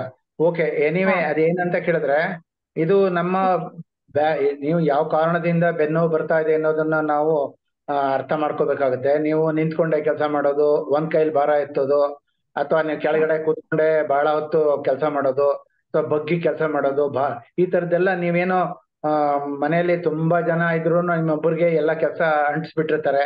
ಈ ತರದ್ದೆಲ್ಲ ಆದಾಗ ಅದು ಬೆನ್ನೋವು ಬಂದ್ರೆ ಅದು L4 L5 ಅನ್ನುವಂಥದ್ದು ಬೆನ್ನೊಳಗಡೆ ಇರುವಂತಹ ಸೊಂಟದಲ್ಲಿ ನಾವು ಲಾಡಿ ಕಟ್ತೀವಲ್ಲ ಆ ಜಾಗದೊಳಗೆ ಇರೋ ಮೂಳೆ ಬಗ್ಬಿಟ್ಟಿರುತ್ತೆ. ಅದು ಅದಕ್ಕೆ ಅಲೈನ್ಮೆಂಟ್ ವ್ಯತ್ಯಾಸ ಅಂತ ಕರೀತಾರೆ, ವರ್ಟಿಬ್ರಾ ಅಲೈನ್ಮೆಂಟ್ ಅಂತ ಕರೀತಾರೆ. ಅದನ್ನ ನಾವು ಏನ್ ಮಾಡ್ಬೇಕು ಅಂದ್ರೆ ಬೆಡ್ಶೀಟ್ ಇರುತ್ತಲ್ಲ, ದಪ್ಪನಾಗಿರೋಂತ ಬೆಡ್ಶೀಟ್ ನ ಸುರುಳಿ ಸುತ್ತಿ ಕ್ಯಾಲೆಂಡರ್ ತರ ಮಾಡ್ಕೊಂಡು ಅದನ್ನ ಒಂದು ಲಾಡಿ ಒಳಗೆ ಕಟ್ಬಿಟ್ಟು ಒಂದ್ ಇಷ್ಟಪ್ಪ ದಿಂಡು ತರ ಮಾಡ್ಕೋಬೇಕು, ಬಾಳೆ ದಿಂಡು ತರ. ಅದನ್ನ ಸೊಂಟಕ್ಕೆ ಇಟ್ಕೊಂಡು ದಿಂಬಿಟ್ಕೊಳ್ಳದೆ ಮಲ್ಕೋಬೇಕು.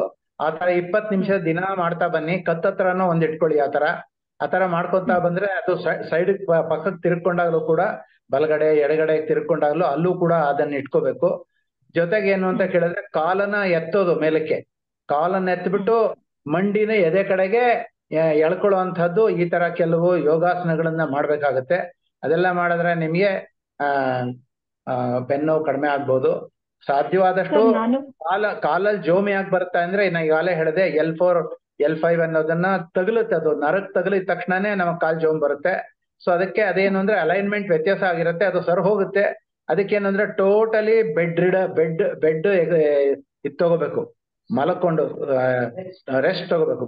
ಟೋಟಲಿ ಬೆಡ್ ರೆಸ್ಟ್ ತಗೊಂಡ್ರೆ ಸರ್ ಹೋಗುತ್ತೆ. ಆದ್ರೆ ನೀವು ಎಲ್ಲದಕ್ಕೂ ಎದ್ದೆದ್ದು ಓಡಾಡೋದು ಆ ತರ ಎಲ್ಲ ಮಾಡೋರು ಆಗಲ್ಲ. ಅದಕ್ಕೆ ಯಾಕಂದ್ರೆ ಬೆನ್ನು ಮೂಳೆ ಸರಿ ಹೋಗ್ಬೇಕು ಅಂದ್ರೆ bed rest is the only alternative. ಆಮೇಲೆ ಇದ್ರ ಜೊತೆಗೆ ಯೂಫೋಮ್ ಬೆಡ್ ತರದನ್ನ ಏನು ಯೂಸ್ ಮಾಡಬಾರ್ದು. ಹಾಸಿಗೆ ಗಟ್ಟಿಗಿರುವಂತ ಬೆಡ್ ಒಳಗಡೆ ಮಲಗೋದು ಒಳ್ಳೇದು, ಮೆತ್ತಿಗಿರುವಂತ ಹಾಸಿಗೆ ಒಳ್ಳೇದಲ್ಲ. ದಪ್ಪಕ್ಕಿರುವಂತ ದಿಂಬಿಟ್ಕೊಡೋದು ಒಳ್ಳೇದಲ್ಲ. ಸೊ ಇದನ್ನ ನೀವು ನೋಡ್ಕೊಂಡು ಸರ್ ಮಾಡ್ಕೊಳ್ಳಿ. ಸರ್ ಮತ್ತೆ ನಾನು ಬೆಳಗ್ಗೆ ಸೂರ್ಯ ನಮಸ್ಕಾರ ಮಾಡ್ತಾ ಇದ್ದೀನಿ ಈಗ. ಅಂದ್ರೆ ನಿಮಗೆ ಅದ್ರ ಆಕ್ಚುಲಿ ಹೇಳೋದಾದ್ರೆ ನಿಮಗೆ ಸ್ವಲ್ಪ ದಿವಸ ಹುಷಾರಾಗೋವರೆಗೂ ಒಂದ್ ಸ್ವಲ್ಪ ಅವಾಯ್ಡ್ ಮಾಡಿ. ಹುಷಾರಾದ್ಮೇಲೆ ತಿರ್ಗಾ ನೀವು ಯೋಗ ಮಾಡೋದು ಬೇಡ ಅಂತ ನಾವೇನ್ ಹೇಳೋದಿಲ್ಲ. ಯಾವ ಕಾರಣಕ್ಕೂ ನಾವು ಸೊಂಟ ಬಗ್ಸೋ ಅಂತ ಕೆಲಸಗಳನ್ನ ಸಾಧ್ಯವಾದಷ್ಟು ಮುಂದೆ ಬಗ್ಗುವಂತದನ್ನ ಅವಾಯ್ಡ್ ಮಾಡ್ಬೇಕು. Madam thank you madam, thank you. Soumya ಅವ್ರೆ ಅನ್ಮ್ಯೂಟ್ ಮಾಡ್ಕೊಳ್ಳಿ.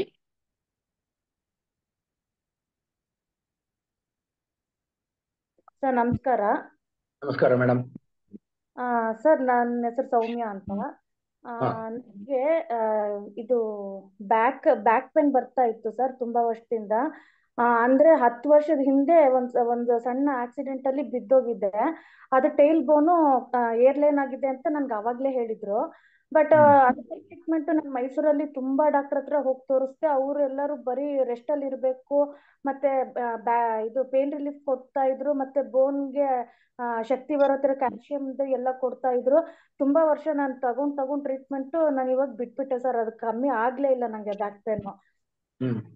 ಈಗ ನಾನು ಅದಕ್ಕೆ ಉತ್ತರ ಸರ್ ಇನ್ನೊಂದು ಹೇಳ್ಬಿಡ್ತೀನಿ. ಈಗ ಹೊಸದಾಗಿ ಈಗ ಇನ್ನೊಬ್ಬ ಡಾಕ್ಟರ್ ಕನ್ಸಲ್ಟಿಂಗ್ ಮಾಡಿದೆ ಬ್ಯಾಂಗ್ಳೂರಲ್ಲಿ.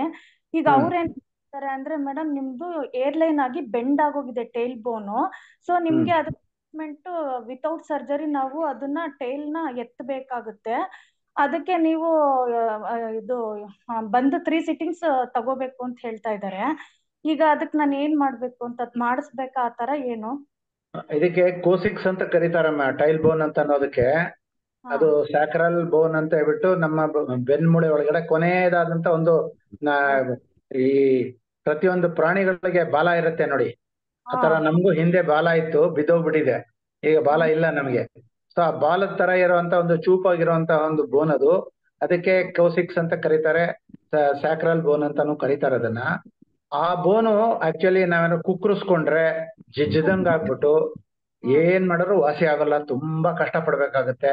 ಅದಕ್ಕೆ ಆಕ್ಚುಲಿ ಆಯುರ್ವೇದಿಕ್ ಟ್ರೀಟ್ಮೆಂಟ್ ಇದೆ ಅದಕ್ಕೆ ಖಂಡಿತವಾಗ್ಲೂ. ಜೊತೆಗೆ ಏನು ಅಂತ ಕೇಳಿದ್ರೆ, ನೀವು ಒಂಥರ ಮೆತ್ತಿಗಿರುವಂತಹ ಒಂದು ಟೈರ್ ತರ ಅದ್ರ ಮೇಲೆ ಕೂತ್ಕೊಳ್ಳೋದು, ಎಲ್ಲೇ ಕೂತ್ಕೋಬೇಕಾದ್ರೆ ತಗಲ್ಬಾರ್ದು, ಆ ತರ ನೀವು ಅಭ್ಯಾಸ ಮಾಡ್ಕೋಬೇಕು. ಅದೆಲ್ಲ ನಿಮ್ಗೆ ಆರ್ಥೋಪೆಡಿಕ್ ಸರ್ಜನ್ ನಿಮ್ಗೆ ಹೇಳ್ಕೊಟ್ಟಿರ್ಬಹುದು. ಜೊತೆಗೆ ಏನು ಅಂತ ಕೇಳಿದ್ರೆ, ನೀವು ಹೋಮಿಯೋಪತಿ ಔಷಧಿಗಳಿದೆ ಅದಕ್ಕೆ, ಅದ್ ತಗೊಂಡ್ರೆ ವಾಸಿ ಆಗತ್ತೆ. ಖಂಡಿತವಾಗ್ಲೂ ಹೋಮಿಯೋಪತಿ ಟ್ರೈ ಮಾಡಿ. ಒಳ್ಳೆ ಅದ್ಭುತವಾದಂತ ಔಷಧಿಗಳಿದೆ, ಬೇಗ ವಾಸಿ ಆಗುತ್ತೆ, ಅದೇನೋ ತೊಂದರೆ ಇಲ್ಲ. ಹೇಳ್ತಾ ಇದಾರಲ್ವಾ ಸರ್, ಏರ್ಲೈನ್ ಆಗಿ ಬೆಂಡ್ ಆಗಿದೆ. ಅದ್ ಬೆಂಡ್ ಆಗಿರೋದನ್ನ ಮೇಲ್ ಎತ್ತಿದ್ರೆ ತಾನೇ ಅದ್ ಜಾಯಿಂಟ್ ಆಗೋದು. ನೀವು ಬೆಂಡ್ ಆಗಿರೋದನ್ನ ಅದು ಬೆಂಡ್ ಆಗಿರೋದು ಆಕ್ಚುಲಿ ನಮ್ ದೇಹ ಹೇಗೆ ಅಂತ ಕೇಳಿದ್ರೆ, ತನಗ್ ತಾನೇ ರಿಪೇರಿ ಮಾಡ್ಕೊಳ್ಳೋ ಶಕ್ತಿ ಇದೆ ನಮ್ ದೇಹಕ್ಕೆ. ಒಂದ್ ಕೈ ಕುಯ್ದೋಗ್ಬಿಟ್ರೆ ಅದ್ರ ಜಾಗದೊಳಗಡೆ ಚರ್ಮ ತನಗ್ ತಾನೇ ಹುಟ್ಟಿ ಆ ಜಾಗದೊಳಗಡೆ ಇರೋಂತ ಕುಯ್ದೋಗಿರುವಂತ ಜಾಗ ತಾನೇ ಕ್ಲೋಸ್ ಆಗುತ್ತೆ. ಈ ತರ ನಮ್ಮ ದೇಹದೊಳಗಡೆ ಯಾವುದೇ ಜಾಗದಲ್ಲಿ ಏನೇ ಆದ್ರೂ ಕೂಡ ತಾನೇ ಸ್ವರಿಪೇರಿ ಮಾಡ್ಕೊಳ್ತಾ ಹೋಗುತ್ತೆ. ಆ ದೃಷ್ಟಿಯಿಂದ ನೀವು ಅಲ್ಲಿ ನೋವು ಇರುವಂತದ್ದು ತಗುಲ್ತಾ ಇರೋದನ್ನ ತಗುಲ್ದಂಗೆ ನೀವು ಈಗ ಟ್ರಾವೆಲ್ ಮಾಡೋದು, ಆಮೇಲೆ ಗಾಡಿ ಒಳಗಡೆ ಓಡಿಸುವಾಗ ಹಂಪ್ ಹಾರಿಸೋದು, ಹಂಪ್ ಹಾರಿಸಿದಾಗ ಒಂಥರ ಕೂಕದಂಗ ಆಗೋದು, ಈ ತರದ್ದೆಲ್ಲ ಅವಾಯ್ಡ್ ಮಾಡ್ಕೊಂಡು ನೀವು ಟ್ರೈ ಮಾಡಿದ್ರೆ ಸುಮಾರು ಒಂದು 5-6 ತಿಂಗಳು ಆಗುತ್ತೆ, ಇದು ವಾಸಿ ಆಗುತ್ತೆ. ಅದಕ್ಕೆ ಔಷಧಿ ಇದೆ, ಹೋಮಿಯೋಪತಿ ಖಂಡಿತವಾಗ್ಲೂ ಅದ್ಭುತ ಔಷಧಿ ಇದೆ. ನಾನೇ ಹೋಮಿಯೋಪತಿ ಡಾಕ್ಟ್ರು, ನಾನು ಅದಕ್ಕೆ ಔಷಧಿ ಕೊಟ್ಟಿದ್ದೀನಿ, ಬೇಕಾದ ಜನಕ್ಕೆ ವಾಸಿ ಆಗಿದೆ. ನಿಮ್ಗೆ ಇಷ್ಟ ಇದ್ರೆ ಅದರದ್ದು ನೀವು ಯಾವ ಊರಲ್ಲಿ ಇರೋದು? ಮೈಸೂರು. ಮೈಸೂರಲ್ಲೇನಾ? ಹಾಗಾದ್ರೆ ನೀವು ನನಗೆ ಬೇಕು ಅಂತ ಹೇಳ್ಬಿಟ್ಟಿದ್ದೆ, ನೀವು ನನಗೆ ವಾಟ್ಸ್ಆ್ಯಪ್ ಒಳಗಡೆ ನಿಮ್ಮ ಅಡ್ರೆಸ್ ಎಲ್ಲ ಕಳಿಸಿದ್ರೆ ಔಷಧಿನ ಯಾವ ತರ ಬೇಕು ಅಂತ ಹೇಳ್ಬಿಟ್ಟು, ಇಲ್ಲ ಅಂದ್ರೆ ನಮ್ಮ ಮನೆಗೆ ಬನ್ನಿ ಒಂದ್ಸತಿ ಚೆಕ್ ಮಾಡಿ ಅದು ನಿಜವಾಗ್ಲೂ ಏನಾಗಿದೆ ಅಂತ ನೋಡಿ ಔಷಧಿ ಕೊಡೋಣ.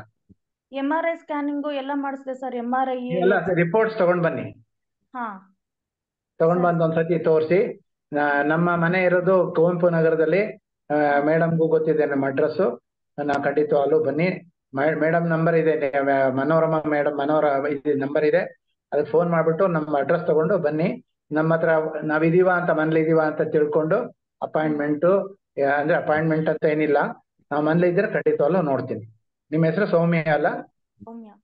ಓಕೆ, ನಮಸ್ತೆ. Yes sir, thank you. Priya ಅವರೇ ಮಾತಾಡಿ.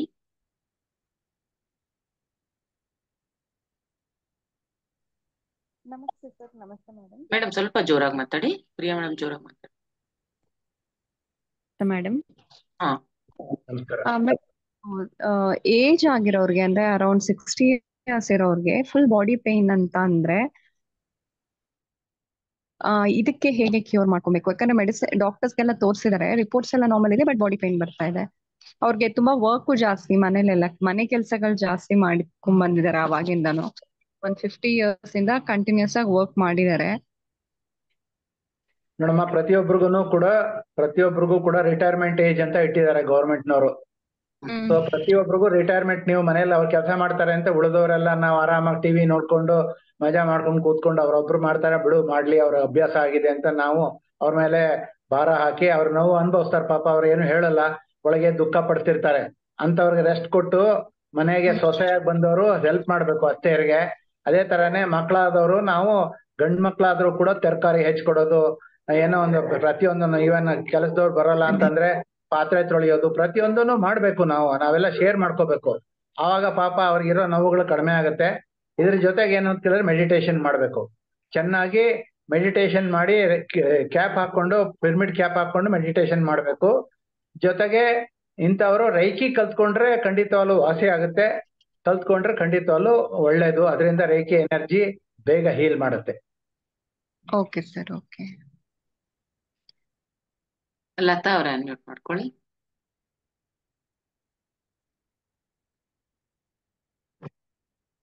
ಲತಾ ಮೇಡಮ್ ಅನ್ಮ್ಯೂಟ್ ಮಾಡ್ಕೊಳ್ಳಿ. ನಮಸ್ತೆ ಸರ್. ನಮಸ್ತೆ ಮೇಡಮ್. ನಮಸ್ತೆ, ಹೇಳಿ. ಸರ್, ನನಗೆ ಮೊದಲು ಮೈಗ್ರೇನ್ ಇತ್ತು ಸರ್. ನಾನು ಫುಲ್ ಎಲ್ಲೇ ಹೋದ್ರು ಬಂದ್ರೆ 1-2-3 ದಿವಸ ರೆಸ್ಟ್ ತಗೋಬೇಕಾಗಿತ್ತು. ಫುಲ್ ವಾಮಿಟ್ ಆಗ್ಬಿಡೋದು ಸರ್. ಈಗ ಮೈಗ್ರೇನು ತುಂಬಾ ಕಡಿಮೆ ಆಗ್ತಾ ಬಂದಿದೆ. ನಾನು ಈ ನೋಡಿದ್ಮೇಲೆ ನನಗೆ 3 ಹೊತ್ತಂದು ಊಟ ಅವಶ್ಯಕತೆ ಇಲ್ಲ, 2 ಟೈಮ್ ಸಾಕು ಅಂದ್ಬಿಟ್ಟು ಈಗ ಒಂದು 6 ತಿಂಗಳಿಂದ 2 ಟೈಮ್ ಊಟ ನಾನು ಮಾಡ್ತೀನಿ ಸರ್. ಓಕೆ, ಇದು ಆಕ್ಚುಲಿ ಹೇಳಿದ್ರೆ ಹೇಳ್ಬೋದಾ? ಇನ್ನೇನಾದ್ರು ಪ್ರಶ್ನೆ ಇದೆಯಾ? ಸರ್, ಈಗ ನನಗೆ ಒಂದು ವಾರಕ್ಕೊಂದ್ ದಿವಸ ಉಪವಾಸ ಮಾಡೋಣ ಅಂತ ಇದ್ದೀನಿ. ಆದ್ರೆ ಒಳ್ಳೇದು, ಖಂಡಿತವಾಗ್ಲೂ ಒಳ್ಳೇದು. ಏನಂತ ಕೇಳಿದ್ರೆ ನಮ್ಮ ಜೀರ್ಣಾಂಗಗಳಿಗೆ ನಾವು ರೆಸ್ಟೇ ಕೊಡೋದಿಲ್ಲ. ಯಾವಾಗಲೂ ಅದಕ್ಕೆ ಆಹಾರ ತುಂಬಿ ಅದಕ್ಕೆ ರೆಸ್ಟ್ ತಗೊಳ್ಳೋದಕ್ಕೆ, ರಿಪೇರಿ ಮಾಡ್ಕೊಳ್ಳೋದಕ್ಕೆ ಚಾನ್ಸ್ ಇಲ್ದಂಗೆ ನಾವು ಯಾವಾಗಲೂ ತಿಂತಾನೆ ಇರ್ತೀವಿ, ಕುಡಿತಾನೆ ಇರ್ತೀವಿ. ಅದಕ್ಕೆ ಒಂದು ವಾರದಲ್ಲಿ ಒಂದ್ ದಿವಸ ಅದಕ್ಕೋಸ್ಕರನೇ ಸಾಮಾನ್ಯವಾಗಿ ಏನ್ ಮಾಡ್ತಾರೆ, ಗಣೇಶನ ಹೆಸರೊಳಗಡೆ ಒಂದ್ ದಿವಸ ಉಪವಾಸ ಮಾಡ್ತಾರೆ, ಆಂಜನೇಯ ಹೆಸರಲ್ಲಿ ಒಂದ್ ದಿವಸ ಮಾಡ್ತಾರೆ, ಸೋಮವಾರ ಈಶ್ವರ ಅಂತ ಮಾಡ್ತಾರೆ. ಈ ತರ ಏನೋ ಒಂದು ಒಟ್ಟಲ್ಲಿ ನಮ್ಮ ಒಂದು ದೇವರ ಹೆಸರಿನೊಳಗಡೆ ನಾವು ಉಪವಾಸ ಮಾಡೋದು ಅದ್ಭುತ. ಒಂದು ಹಿಂದಿನ ಪೂರ್ವಜರು ಮಾಡಿರುವಂತ ಒಂದು ವಿಧಾನ. ಅದೇ ತರಾನೇ ನಾವು ಏಕಾದಶಿ ಅಂತ ಮಾಡ್ತೀವಿ. ಸೊ ಇದನ್ನ ಮಾಡ್ಬೇಕು. ಆಕ್ಚುಲಿ ಶಿವರಾತ್ರಿ ದಿವಸ ಒಂದ್ ದಿವಸ ಮಾಡೋದಲ್ಲ, ವಾರದಲ್ಲಿ ಒಂದ್ ದಿವಸ ಮಾಡಿದ್ರೆ ಆ ದಿವಸ ನಮ್ಮ ಹೊಟ್ಟೆಲಿರುವಂತ ಜೀರ್ಣಾಂಗಗಳು ಎಲ್ಲದನ್ನು ರಿಪೇರಿ ಮಾಡ್ಕೊಂಡು ಎಲ್ಲೇ ಏನೇ ತೊಂದರೆ ಇದ್ದು ಸರಿ ಮಾಡ್ಕೊಳ್ಳುತ್ತೆ. ಒಂದು ಎರಡನೇದಾಗಿ ಏನು ಅಂದ್ರೆ ಕಲ್ಮಶಗಳನ್ನ ಆಚೆ ತಳ್ಳುತ್ತೆ. ಆ ತರ ಟೈಮ್ ಒಳಗೆ ನಮ್ಮ ದೇಹದೊಳಗಿರುವಂತಹ ನಕಾರಾತ್ಮಕವಾದಂತಹ ಇದು ವೈಬ್ರೇಷನ್ಸು, ಜೊತೆಗೆ ದೇಹದಲ್ಲಿ ಉಳ್ಕೊಂಡಿರುವಂತ ಆಹಾರ, ನಾವು ನಿಜವಲ್ಲ ಹೊಟ್ಟೆ ಏನಾರು ಒಂದು ಟ್ರಾನ್ಸ್ಪರೆಂಟ್ ಆಗಿ ಗಾಜಿನ ತರ ಇದ್ದಿದ್ರೆ ನಮ್ಮ ಹೊಟ್ಟೆ ನೋಡ್ಕೊಂಡಿದ್ರೆ ನಾವು ಊಟನೇ ಮಾಡ್ತಿರ್ಲಿಲ್ಲ. 1 ವಾರ 10 ದಿವಸದ ಆಹಾರ ನಮ್ಮ ಹೊಟ್ಟೆಲ್ ಕೊಳ್ತೋಗ್ತಾ ಇರುತ್ತೆ, ಹೊಟ್ಟೆಲ್ ಕೊಳಿತಾನೆ ಇರುತ್ತೆ. ಅದಕ್ಕೆ ನಮ್ಮ ಒಂದು ದೇಹದೊಳಗಡೆ ಯಾವಾಗ್ಲೂ ನಮ್ಮ ಮಲ ಎಲ್ಲದನ್ನು ಬಹಳ ವಾಸನೆ. ಕಾರಣ ಏನು ಅಂತ ಕೇಳಿದ್ರೆ ನಮ್ಮ ಹೊಟ್ಟೆಲಿ ಅದು ಜೀರ್ಣ ಆಗೋ ಬದಲು ಕೊಳತು ಹೋಗ್ತಾ ಇರುತ್ತೆ. ಸೊ ಅದಕ್ಕೋಸ್ಕರ ಅದು ನಾವು ಉಪವಾಸ ಮಾಡೋದ್ರಿಂದ ಅದೆಲ್ಲನು ಮಲಿನತೆ ಆಚೆ ಕಡೆ ಹೋಗುತ್ತೆ. ಒಂದು ಚೆನ್ನಾಗಿ ನೀರ್ ಕುಡಿಬೇಕು, ಚೆನ್ನಾಗಿ ಆಹಾರ ಬಿಡೋದು ಒಂದೇ ಅಲ್ಲ, ಜೊತೆಗೆ ಈ ಒಂದು ಫೈಬರ್ ಫುಡ್ ತಿನ್ಬೇಕು, ಚೆನ್ನಾಗಿ ನಾರಿನಾಂಶ ಇರುವಂತ ಆಹಾರಗಳನ್ನ, ತರಕಾರಿಗಳನ್ನ, ಸೊಪ್ಪುಗಳನ್ನ ತುಂಬಾ ತಿಂದ್ರೆ ನಮ್ ದೇಹ ಕ್ಲೀನ್ ಆಗ್ತಾ ಹೋಗುತ್ತೆ. ಆಮೇಲೆ ಈ ಮೈಗ್ರೇನ್ ಅಂತ ಹೇಳಿದ್ರಿ, ಆ ಮೈಗ್ರೇನ್ ಕಾರಣ ನಮ್ಮ ಒಂದು ಚಿಂತನೆ, ಒರೀಸು, ಟೆನ್ಷನ್, ನಮಗಿರುವಂತಹ ಒಂದು ತಲೆ ಮೇಲಿರುವಂತಹ ಭಾರ, ನಮಗೆ ದುಃಖ, ನೋವು, ಸಂಕಟ, ಸೊ ಈ ನಷ್ಟ, ಇವೆಲ್ಲದನ್ನು ಕಾರಣ ಮೈಗ್ರೇನ್ ಅನ್ನೋದು ಕಾಯಿಲೆ ಅಲ್ಲ. It is the total causes of many mental diseases ಅಂತ. ನಮ್ಮ ದೇಹದೊಳಗಿರುವಂತಹ ಎಲ್ಲಾ ತೊಂದರೆಗಳನ್ನ ನಾವು ನಮ್ಮ ತಲೆ ಮೇಲೆ ಭಾರವಾಗಿ ಹೊತ್ಕೋತೀವಿ. ಅದ್ರ ಬದಲು ಧ್ಯಾನ ಮಾಡಿ, ಚೆನ್ನಾಗಿ ಧ್ಯಾನ ಮಾಡಿ, ಜಾಸ್ತಿ ಹೊತ್ತು ಧ್ಯಾನ ಮಾಡಿ. ಧ್ಯಾನದಲ್ಲಿ ಥಾಟ್ಸ್ ಕೊಡಿ, I am better, I am healthy, I am peaceful, I am always healthy, I am having a very good health ಅಂತ ಈ ತರ ಥಾಟ್ಸ್ ಕೊಟ್ಕೊಂಡು ಅದನ್ನ ಪಿಕ್ಚರೈಸ್ ಮಾಡ್ಕೊಳ್ಳಿ. ಯಾರೇ ಕೇಳಿದ್ರು ಏನೇ ಹುಷಾರಾಗಿದ್ದೀರಾ, ನೀವು ಹುಷಾರಾಗಿದ್ದೀರಾ ಅಂತ ಕೇಳಿದ್ರೆ, ಓ ನಾನು ಆರಾಮಾಗಿದ್ದೀನಪ್ಪ, ನಂಗೆ ಏನೂ ಆಗಿಲ್ಲ, I am better, I am better, I am better ಅಂತ ಹೇಳ್ಕೊಡೋದನ್ನ ಅಭ್ಯಾಸ ಮಾಡಿದ್ರೆ ಈ ಮೈಗ್ರೇನ್ ಹೋಗುತ್ತೆ. ಇಷ್ಟ್ರ ಮೇಲೂ ನಮಗೆ ಮೈಗ್ರೇನ್ ಇದ್ದೇ ಇದೆ ಅಂದ್ರೆ ಜೆನೆಟಿಕ್ ಇರ್ಬೋದು ಒಂದೊಂದ್ಸತಿ. ಆ ಟೈಮ್ ಒಳಗೆ ನೀವು ಔಷಧಿಗಳು ತಗೋಬೇಕಾಗುತ್ತೆ. ಹೋಮಿಯೋಪತಿ ಮೆಡಿಸಿನ್ ತಗೊಳ್ಳಿ, ಖಂಡಿತವಾಗ್ಲೂ ಹೋಮಿಯೋಪತಿ ಒಳಗೆ ವಾಸಿ ಆಗುತ್ತೆ, ಅಷ್ಟೇ ಹೇಳ್ಬೋದು. ಮೆಡಿಟೇಷನ್ ಬಂದ್ಮೇಲೆ ಸ್ವಲ್ಪ ಕಡಿಮೆ ಆಗಿದೆ ಸರ್.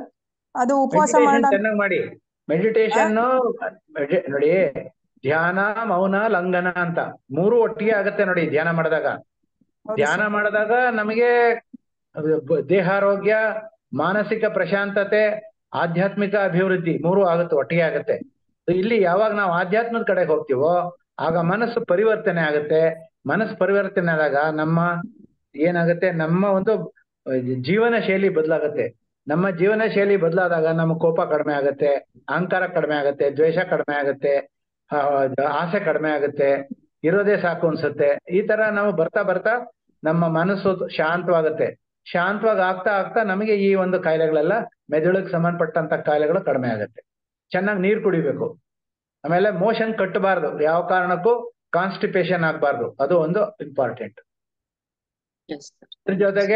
ಇದ್ರ ಜೊತೆಗೆ ನೀವು ಬ್ರೀತಿಂಗ್ ಎಕ್ಸರ್ಸೈಸಸ್ ಕಲ್ತ್ಕೊಳ್ಳಿ, ಪ್ರಾಣಾಯಾಮ ಕಲ್ತ್ಕೊಳ್ಳಿ.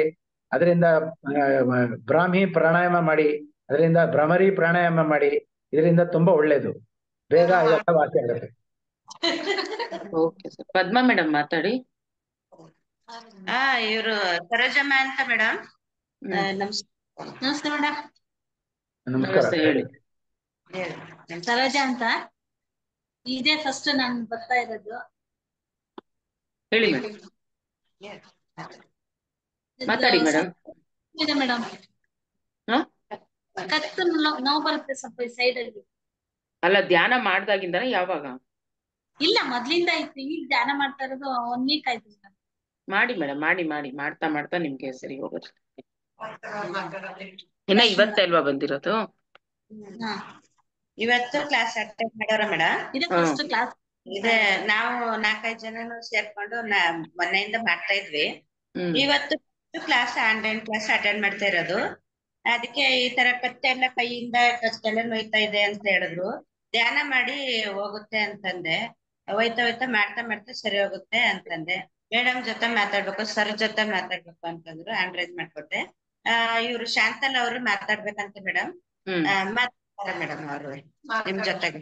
ಮಾತಾಡಿ ಮೇಡಮ್, ಮಾತಾಡಿ. ಹಲೋ, ನಮಸ್ತೆ ಸರ್. ನಮಸ್ಕಾರ ಮೇಡಮ್. ನೀವು ಹೇಳಿದ್ ಗೊತ್ತಾಯ್ತು, ನಮಸ್ಕಾರ. ಆಕ್ಚುಲಿ ಕತ್ತು ನೋವು ಅದೆಲ್ಲ ಬರೋದು ನಮ್ಮ ಟೆನ್ಷನ್ ಇಂದ. ಮನಸ್ಸಿಗೆ ನಾವು ತುಂಬಾ ದುಃಖ ಮಾಡ್ಕೊಂಡ್ರೆ, ಯಾವ್ದೋ ನಷ್ಟ ಆಗಿದ್ರೆ, ನಮಗೆ ಹಿಂದಿನ ದಿನಗಳಲ್ಲಿ ನಮ್ಗೆ ಯಾರೋ ಅವಮಾನ ಮಾಡಿದ್ರೆ, ಈ ತರದ್ದೆಲ್ಲ ಆಗಿದ್ರೆ ಮನ್ಸೊಳಗಡೆ ಒಂಥರ ಗಾಢವಾಗಿ ದುಃಖ ಕುಂತ್ಕೊಂಡ್ಬಿಟ್ಟಿರುತ್ತೆ.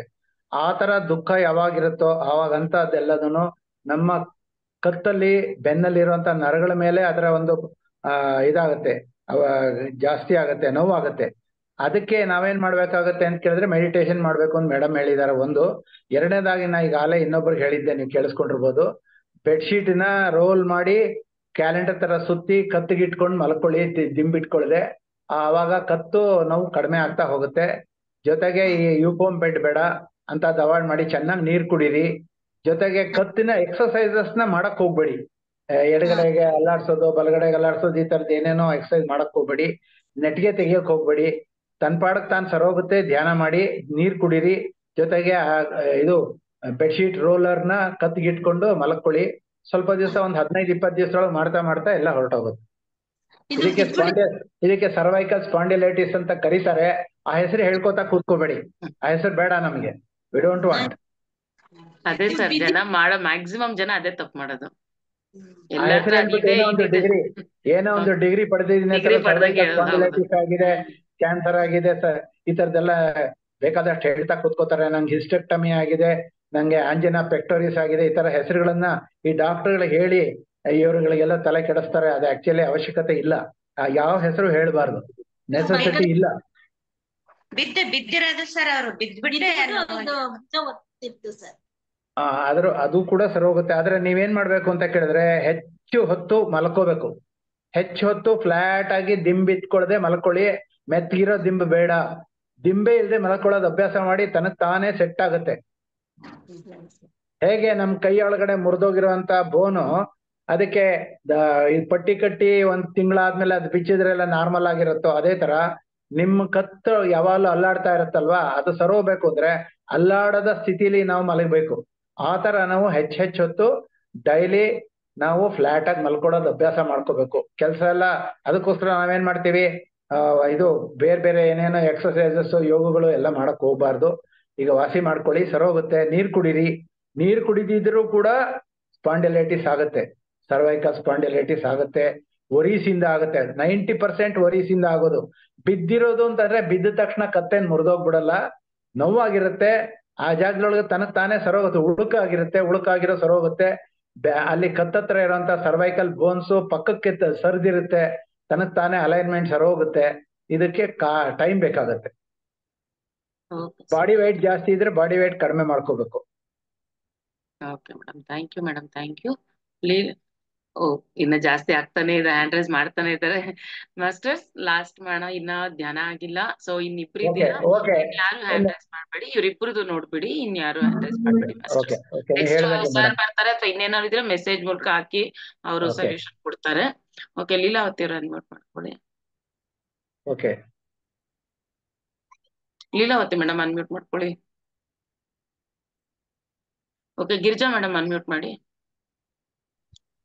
ನಮಸ್ತೆ ಸರ್. ನಮಸ್ಕಾರ. ತುಂಬಾ ಚೆನ್ನಾಗಿ ಹೇಳಿದ್ರಿ ಸರ್. ಶುಗರ್ ಇರೋರು ಇದು ಲಂಘನ ಮಾಡ್ಬೇಕು ಅಂದ್ರೆ ಏನ್ ಮಾಡ್ಬೇಕು? ಆಕ್ಚುಲಿ ಹೇಳಿದರೆ ಶುಗರ್ ಅಂದ್ರೆ 2 ತರ ಇರುತ್ತೆ. ಟೈಪ್ 1 ಡಯಾಬಿಟೀಸ್, ಟೈಪ್ 2 ಡಯಾಬಿಟೀಸ್ ಅಂತ 2 ಇರುತ್ತೆ. ಟೈಪ್ 1 ಡಯಾಬಿಟೀಸ್ ಅಂತ ಅನ್ನೋದು ಅದು ತಾಯಿ ತಂದೆಯಿಂದ ಜುವೆನೈಲ್ ಡಯಾಬಿಟೀಸ್ ಅಂತ ಕರೀತಾರೆ. ಮಗುವಿಂದಲೇ ತಾಯಿ ಹೊಟ್ಟೆಯಿಂದಲೇ ಬಂದ್ಬಿಟ್ಟಿರುತ್ತೆ. ಅದಕ್ಕೆ ಇನ್ಸುಲಿನ್ ಇಂಜೆಕ್ಷನ್ ಕೊಡ್ಬೇಕಾಗತ್ತೆ, ವಿಧಿ ಇಲ್ಲ. ಯಾಕಂದ್ರೆ ಅವ್ರ ದೇಹದೊಳಗಡೆ ಪ್ಯಾಂಕ್ರಿಯಾಸ್ ವರ್ಕೆ ಮಾಡಲ್ಲ, ಪ್ಯಾಂಕ್ರಿಯಾಸ್ ಆಕ್ಟಿವೇಟ್ ಆಗಿರೋಲ್ಲ. ಅಂತವ್ರಿಗೆ ಇನ್ಸುಲಿನ್ ಅನ್ನ ಆರ್ಟಿಫಿಷಿಯಲ್ ಆಗಿ ಕೊಟ್ಟೆ ಅವ್ರನ್ನ ಬದುಕಿಸ್ಬೇಕಾಗತ್ತೆ. ಅದೇ ಟೈಪ್ 2 ಡಯಾಬಿಟೀಸ್ ಅನ್ನೋದು ಸಾಮಾನ್ಯವಾಗಿ ಮಿಡ್ಲ್ ಏಜ್ ಅಲ್ಲಿ ಬರುತ್ತೆ. ಸಾಮಾನ್ಯವಾಗಿ ಅವ್ರಿಗೆ ಟೆನ್ಷನ್, ವರೀಸು ಏನೋ ಆ ತರದ್ರಿಂದ ಬರುತ್ತೆ. ಈಗ ಹೇಗೆ ನಾನೀಗ ಕತ್ತು ನೋವು ಒಂದಿದ್ದಕ್ಕೆ ಹೇಳಿದ್ನೋ ಅದೇ ತರ ಇದೆಲ್ಲದನ್ನು ಸೈಕೋಸೊಮ್ಯಾಟಿಕ್ ಡಿಸೀಸಸ್ ಅಂತ. ಸೈಕ್ ಅಂತಂದ್ರೆ ಮನಸ್ಸು, ಸೊಮ್ಯಾಟಾ ಅಂದ್ರೆ ಬಾಡಿ. ಮನಸ್ಸಿನಿಂದ ದೇಹಕ್ಕೆ ವರ್ಗಾವಣೆ ಆಗುವಂತ ಕಾಯಿಲೆಗಳಿವು. ಸೊ ಮನಸ್ಸಲ್ಲಿ ದುಃಖ ಮಾಡ್ಕೊಂಡ್ರೆ ದೇಹಕ್ಕೆ ಕಾಯಿಲೆಗಳು ಬರುತ್ತೆ. ಇದು ಅರ್ಥ ಮಾಡ್ಕೊಂಬಿಡಿ. ಸೊ ಆ ದೃಷ್ಟಿಯಿಂದ ನೀವೇನ್ ಮಾಡ್ಬೇಕು ಅಂದ್ರೆ ಟೆನ್ಷನ್ ಮಾಡ್ಕೋಬಾರ್ದು, ವರಿ ಮಾಡ್ಕೋಬಾರ್ದು, ಡಿಪ್ರೆಸ್ ಆಗ್ಬಾರ್ದು. ಆಮೇಲೆ BP ಬರೋದು ಕಾರಣ ಅದೇ ಕಾರಣ ಆಗಿರುತ್ತೆ. ಇವೆಲ್ಲದೂ ಕಾರಣ ನಮ್ಮ ಮನಸ್ಸಿಂದ. ಅದಕ್ಕೆ ಧ್ಯಾನ ಮಾಡಿದ್ರೆ ಮನಸ್ಸನ್ನ ಕಟ್ಟಾಕ್ತಿವಿ ನೋಡಿ. ಧ್ಯಾನದಲ್ಲಿ ನಮ್ಮ ಮನಸ್ಸನ್ನ ಟೋಟಲಿ ಥಾಟ್ಲೆಸ್ ಸ್ಟೇಟ್ ತಗೊಂಡೋಗೋದನ್ನ ಅಭ್ಯಾಸ ಮಾಡಿದ್ರೆ ಸಬ್ ಕಾನ್ಶಿಯಸ್ ಮೈಂಡ್ ವಾಸಿ ಮಾಡ್ತಾ ಹೋಗುತ್ತೆ. ಸುಪ್ತ ಮನಸ್ಸು ಎಚ್ಚರ ಸ್ಥಿತಿಯಿಂದ ಸುಪ್ತ ಸ್ಥಿತಿಗೆ ನಾವು ಹೋಗ್ತೀವಿ ಧ್ಯಾನ ಮಾಡಿದಾಗ. ಆ ಸುಪ್ತ ಮನಸ್ಸು ಯಾವಾಗಲೂ it is a part of the soul, ನಮ್ಮ ಆತ್ಮದ ಒಂದು ಭಾಗ, ನಮ್ಮ ಸುಪ್ತ ಮನಸ್ಸು, ಒಳ ಮನಸ್ಸು. ಆಗ ಅದು ವಾಸಿ ಆಗ್ತಾ ಹೋಗುತ್ತೆ. ಆ ದೃಷ್ಟಿಯಿಂದ ನೀವು ಯಾವ ಕಾರಣಕ್ಕೂ ನೀವು ಧ್ಯಾನ ಮಾಡಿ. ಧ್ಯಾನದಿಂದ ನಿಮ್ಗೆ ಎಲ್ಲ ಲಾಭ ಸಿಗುತ್ತೆ ಖಂಡಿತವಾಗ್ಲು. ಆದ್ರೆ ಧ್ಯಾನದಿಂದ ನಿಮಗೆ ಡಯಾಬಿಟಿಸ್ ಪೂರ್ತಿಯಾಗಿ ವಾಸಿ ಆಗೋದಿಲ್ಲ. ಅಂದ್ರೆ ಆಹಾರಗಳಲ್ಲಿ ಕಂಟ್ರೋಲ್ ಮಾಡ್ಕೋಬೇಕಾಗತ್ತೆ. ಡೈರೆಕ್ಟ್ ಆಗಿ ಸ್ವೀಟ್ಸ್ ತಿನ್ಬಾರ್ದು, ಸಿಹಿ ಆಗಿರೋದನ್ನ ಆದಷ್ಟು ಅವಾಯ್ಡ್ ಮಾಡ್ಬೇಕು. ಅದ್ ನಾವು ಎಂತದಪ್ಪ ಅಕ್ಕಿ ಬಿಟ್ಬಿಡ್ತೀನಿ, ಗೋಧಿ ತಿನ್ಬಿಡ್ತೀನಿ, ರಾಗಿ ತಿನ್ಬಿಡ್ತೀನಿ ಅಂತಂದ್ರೆ ಎಲ್ಲ ಸಕ್ಕರೆನೇ ಆಗೋದು ನಮ್ಮ ದೇಹದಲ್ಲಿ. ಆದ್ರೆ ಒಂದೇನು ಅಂದ್ರೆ ಅಕ್ಕಿ ಬೇಗ ಜೀರ್ಣ ಆಗುತ್ತೆ, ರಾಗಿ ಗೋಧಿ ನಿಧಾನಕ್ಕೆ ಜೀರ್ಣ ಆಗುತ್ತೆ. ಅದೃಷ್ಟಿಯಿಂದ ಪದೇ ಪದೇ ಒಂದ್ ಚೂರ್ ಆಹಾರ ತಗೊಳ್ಳೋದು ಒಳ್ಳೇದು. ಸಕ್ಕರೆ ಎಲ್ಲ ಹಾಕೊಳ್ದೇನೆ ಆಹಾರ ತಗೊಳ್ಳೋದು ಸ್ವಲ್ಪ ಅಭ್ಯಾಸ ಮಾಡ್ಕೋಬೇಕು. ಈ ತರ ಮಾಡಿ ನಮ್ಮ ಆಹಾರದೊಳಗಡೆ ತರಕಾರಿ ಅಂಶ ಜಾಸ್ತಿ ಇರಬೇಕು, ಹೋಳುಗಳನ್ನ ಜಾಸ್ತಿ ತಿನ್ಬೇಕು, ಅನ್ನದ ಅಂಶ ಕಡಿಮೆ ಮಾಡ್ಬೇಕು. ಅವಾಗ ಆಟೋಮೆಟಿಕ್ ಆಗಿ ನಮಗೆ ಕಂಟ್ರೋಲ್ಗೆ ಬರುತ್ತೆ. ಇದ್ರ ಜೊತೆಗೆ ಏನು ಅಂತ ಕೇಳಿದ್ರೆ, ಕೆಲವು ಆಯುರ್ವೇದಿಕ್ ಮೆಡಿಸಿನ್ಸ್ ಇದೆ, ಅಂತದನ್ನು ತಗೊಳ್ಬಹುದು. ತಗೊಂಡ್ರೆ ನಿಯಂತ್ರಣದಲ್ಲಿ ಇರುತ್ತೆ, ಯಾವಾಗಲೂ ನಿಯಂತ್ರಣದಲ್ಲಿ ಇರುತ್ತೆ ಅಷ್ಟೇ. ಅದನ್ನ ಪೂರ್ತಿಯಾಗಿ ವಾಸಿ ಮಾಡ್ಕೊಳ್ಳೋದು ಕಷ್ಟ ಆಗುತ್ತೆ. ಓಕೆ ಮೇಡಮ್, ಧ್ಯಾನಕ್ಕೆ ಹೋಗೋಣ. Yes sir. ಲೀಲಾವತಿ ಇನ್ನೊಬ್ರೇ ಇದ್ದಾರೆ, ಲೀಲಾವತಿರೇ ಮಾತಾಡಿ. ಮೇಡಮ್ ಮಾತಾಡಿ, ಅನ್ಮ್ಯೂಟ್ ಆಗಿದೆ. ಸರ್ ನಮಸ್ತೆ ಸರ್. ಸ್ವಲ್ಪ ಜೋರಾಗಿ ಮಾತಾಡಿ ಮೇಡಮ್. ನಮಸ್ತೆ, ಹೇಳಿ ಸರ್. ನಮಸ್ತೆ ಸರ್. Hello madam. ನಮಸ್ತೆ, ಹೇಳಿ ಮೇಡಮ್. ಮೇಡಮ್, ನನ್ಗೆ ಸ್ಪೈನಲ್ ಕಾರ್ಡ್ ಆಪರೇಷನ್ ಆಗಿದೆ. ಮೇಡಮ್ ಹೇಳ್ತಾ ಇದ್ದೀನಿ ಮೇಡಮ್. ತುಂಬಾ ವಾಯ್ಸ್ ತುಂಬಾ ಡಿಸ್ಟರ್ಬೆನ್ಸ್ ಇದೆ ಮೇಡಮ್, ಏನು ಕೇಳ್ತಾ ಇಲ್ಲ, ತುಂಬಾ ಡಿಸ್ಟರ್ಬೆನ್ಸ್ ಇದೆ. 2018 ವಾಯ್ಸ್ ತುಂಬಾ ಬ್ರೇಕ್ ಆಗ್ತಿದೆ ಮೇಡಮ್, ಸಿಗ್ನಲ್ಸ್ ಇಲ್ಲ.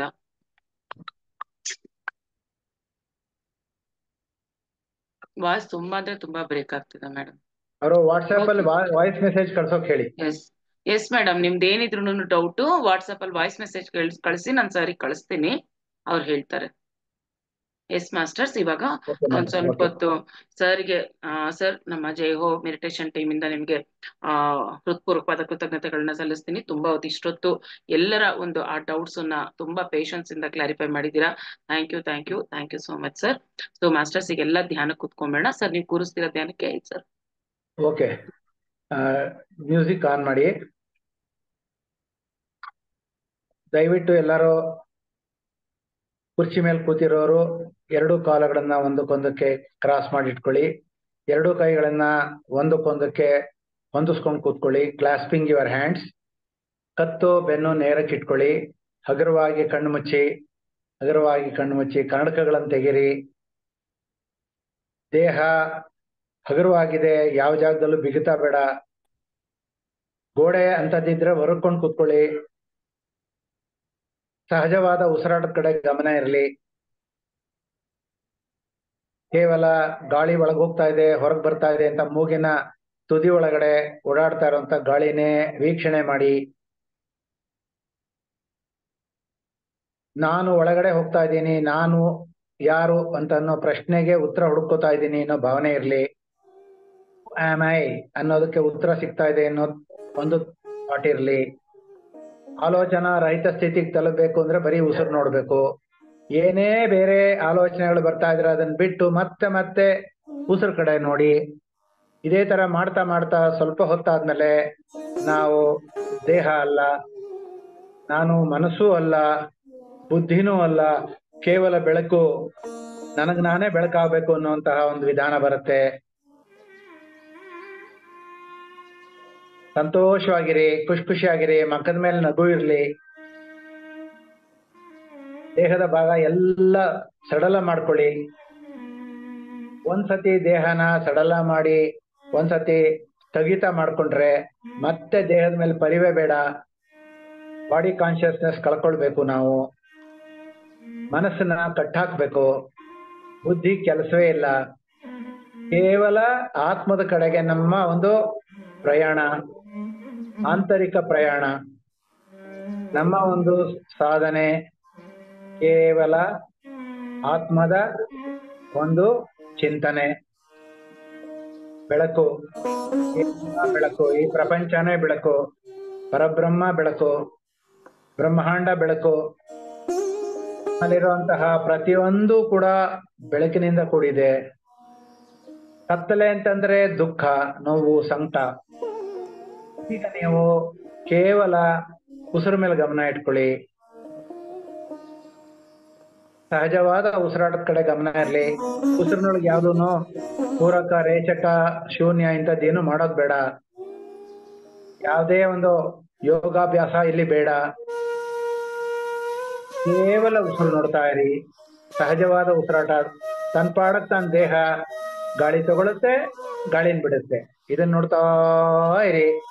ಹಾಗೇ ಸ್ವಲ್ಪ ಹೊತ್ತಾದ್ಮೇಲೆ ನಾವು ಅರೆ ನಿದ್ರಾವಸ್ಥೆಗೆ ತಲುಪ್ತೀವಿ. ನಿದ್ರಾ ಸ್ಥಿತಿಗೆ ಅರೆ ನಿದ್ರಾವಸ್ಥೆಗೆ ತಲುಪ್ತೀವಿ. ಆಲ್ಫಾ ಲೆವೆಲ್ ಅಂತ ಕರಿತೀವಿ. ಎಚ್ಚರ ಸ್ಥಿತಿಯಿಂದ ಸ್ವಲ್ಪ ಮಂಪರ್ ಕಡೆ ಆಗುತ್ತೆ. ಆ ಮಂಪರ್ ಕಡೆಗೆ ಮನಸ್ಸು ಹೋಗ್ಲಿ. ಅದೇ ತರ ಇದ್ರೆ ನಮಗೆ ಗೊತ್ತೇ ಆಗೋದಿಲ್ಲ ನಾ ಎಲ್ಲಿದ್ದೀನಿ ಅಂತ. ಅದೇ ಧ್ಯಾನ ಸ್ಥಿತಿ. ಆ ಧ್ಯಾನ ಸ್ಥಿತಿಲಿ ಮುಂದುವರಿರಿ.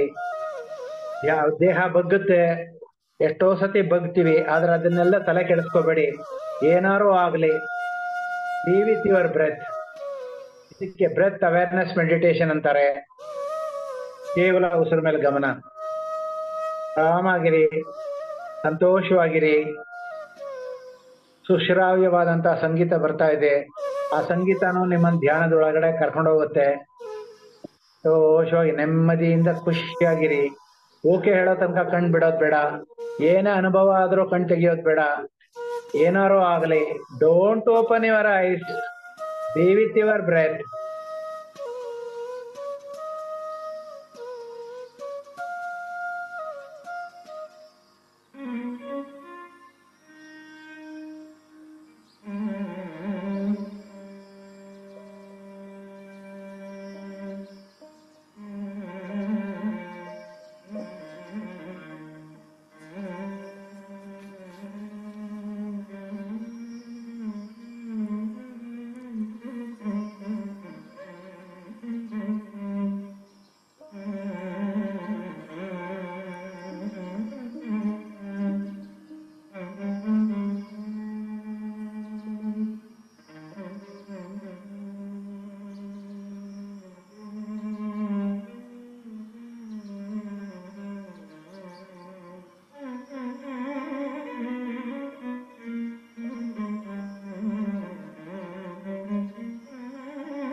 ಲಾಸ್ಟ್ 3 minutes ಮಾಸ್ಟರ್ಸ್, ಯಾರು ಕಣಗಳನ್ನು ಬಿಡಬೇಡಿ.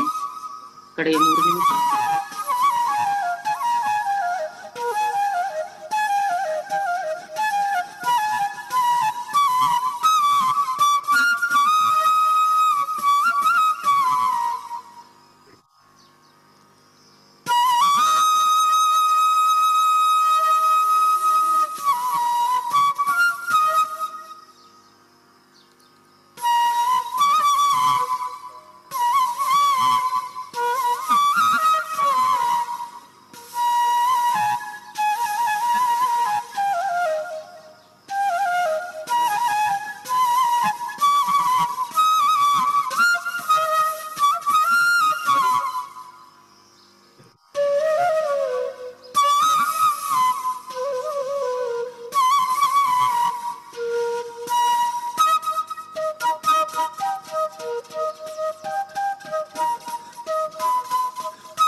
ಕಡೆಯ 30 ಸೆಕೆಂಡುಗಳು.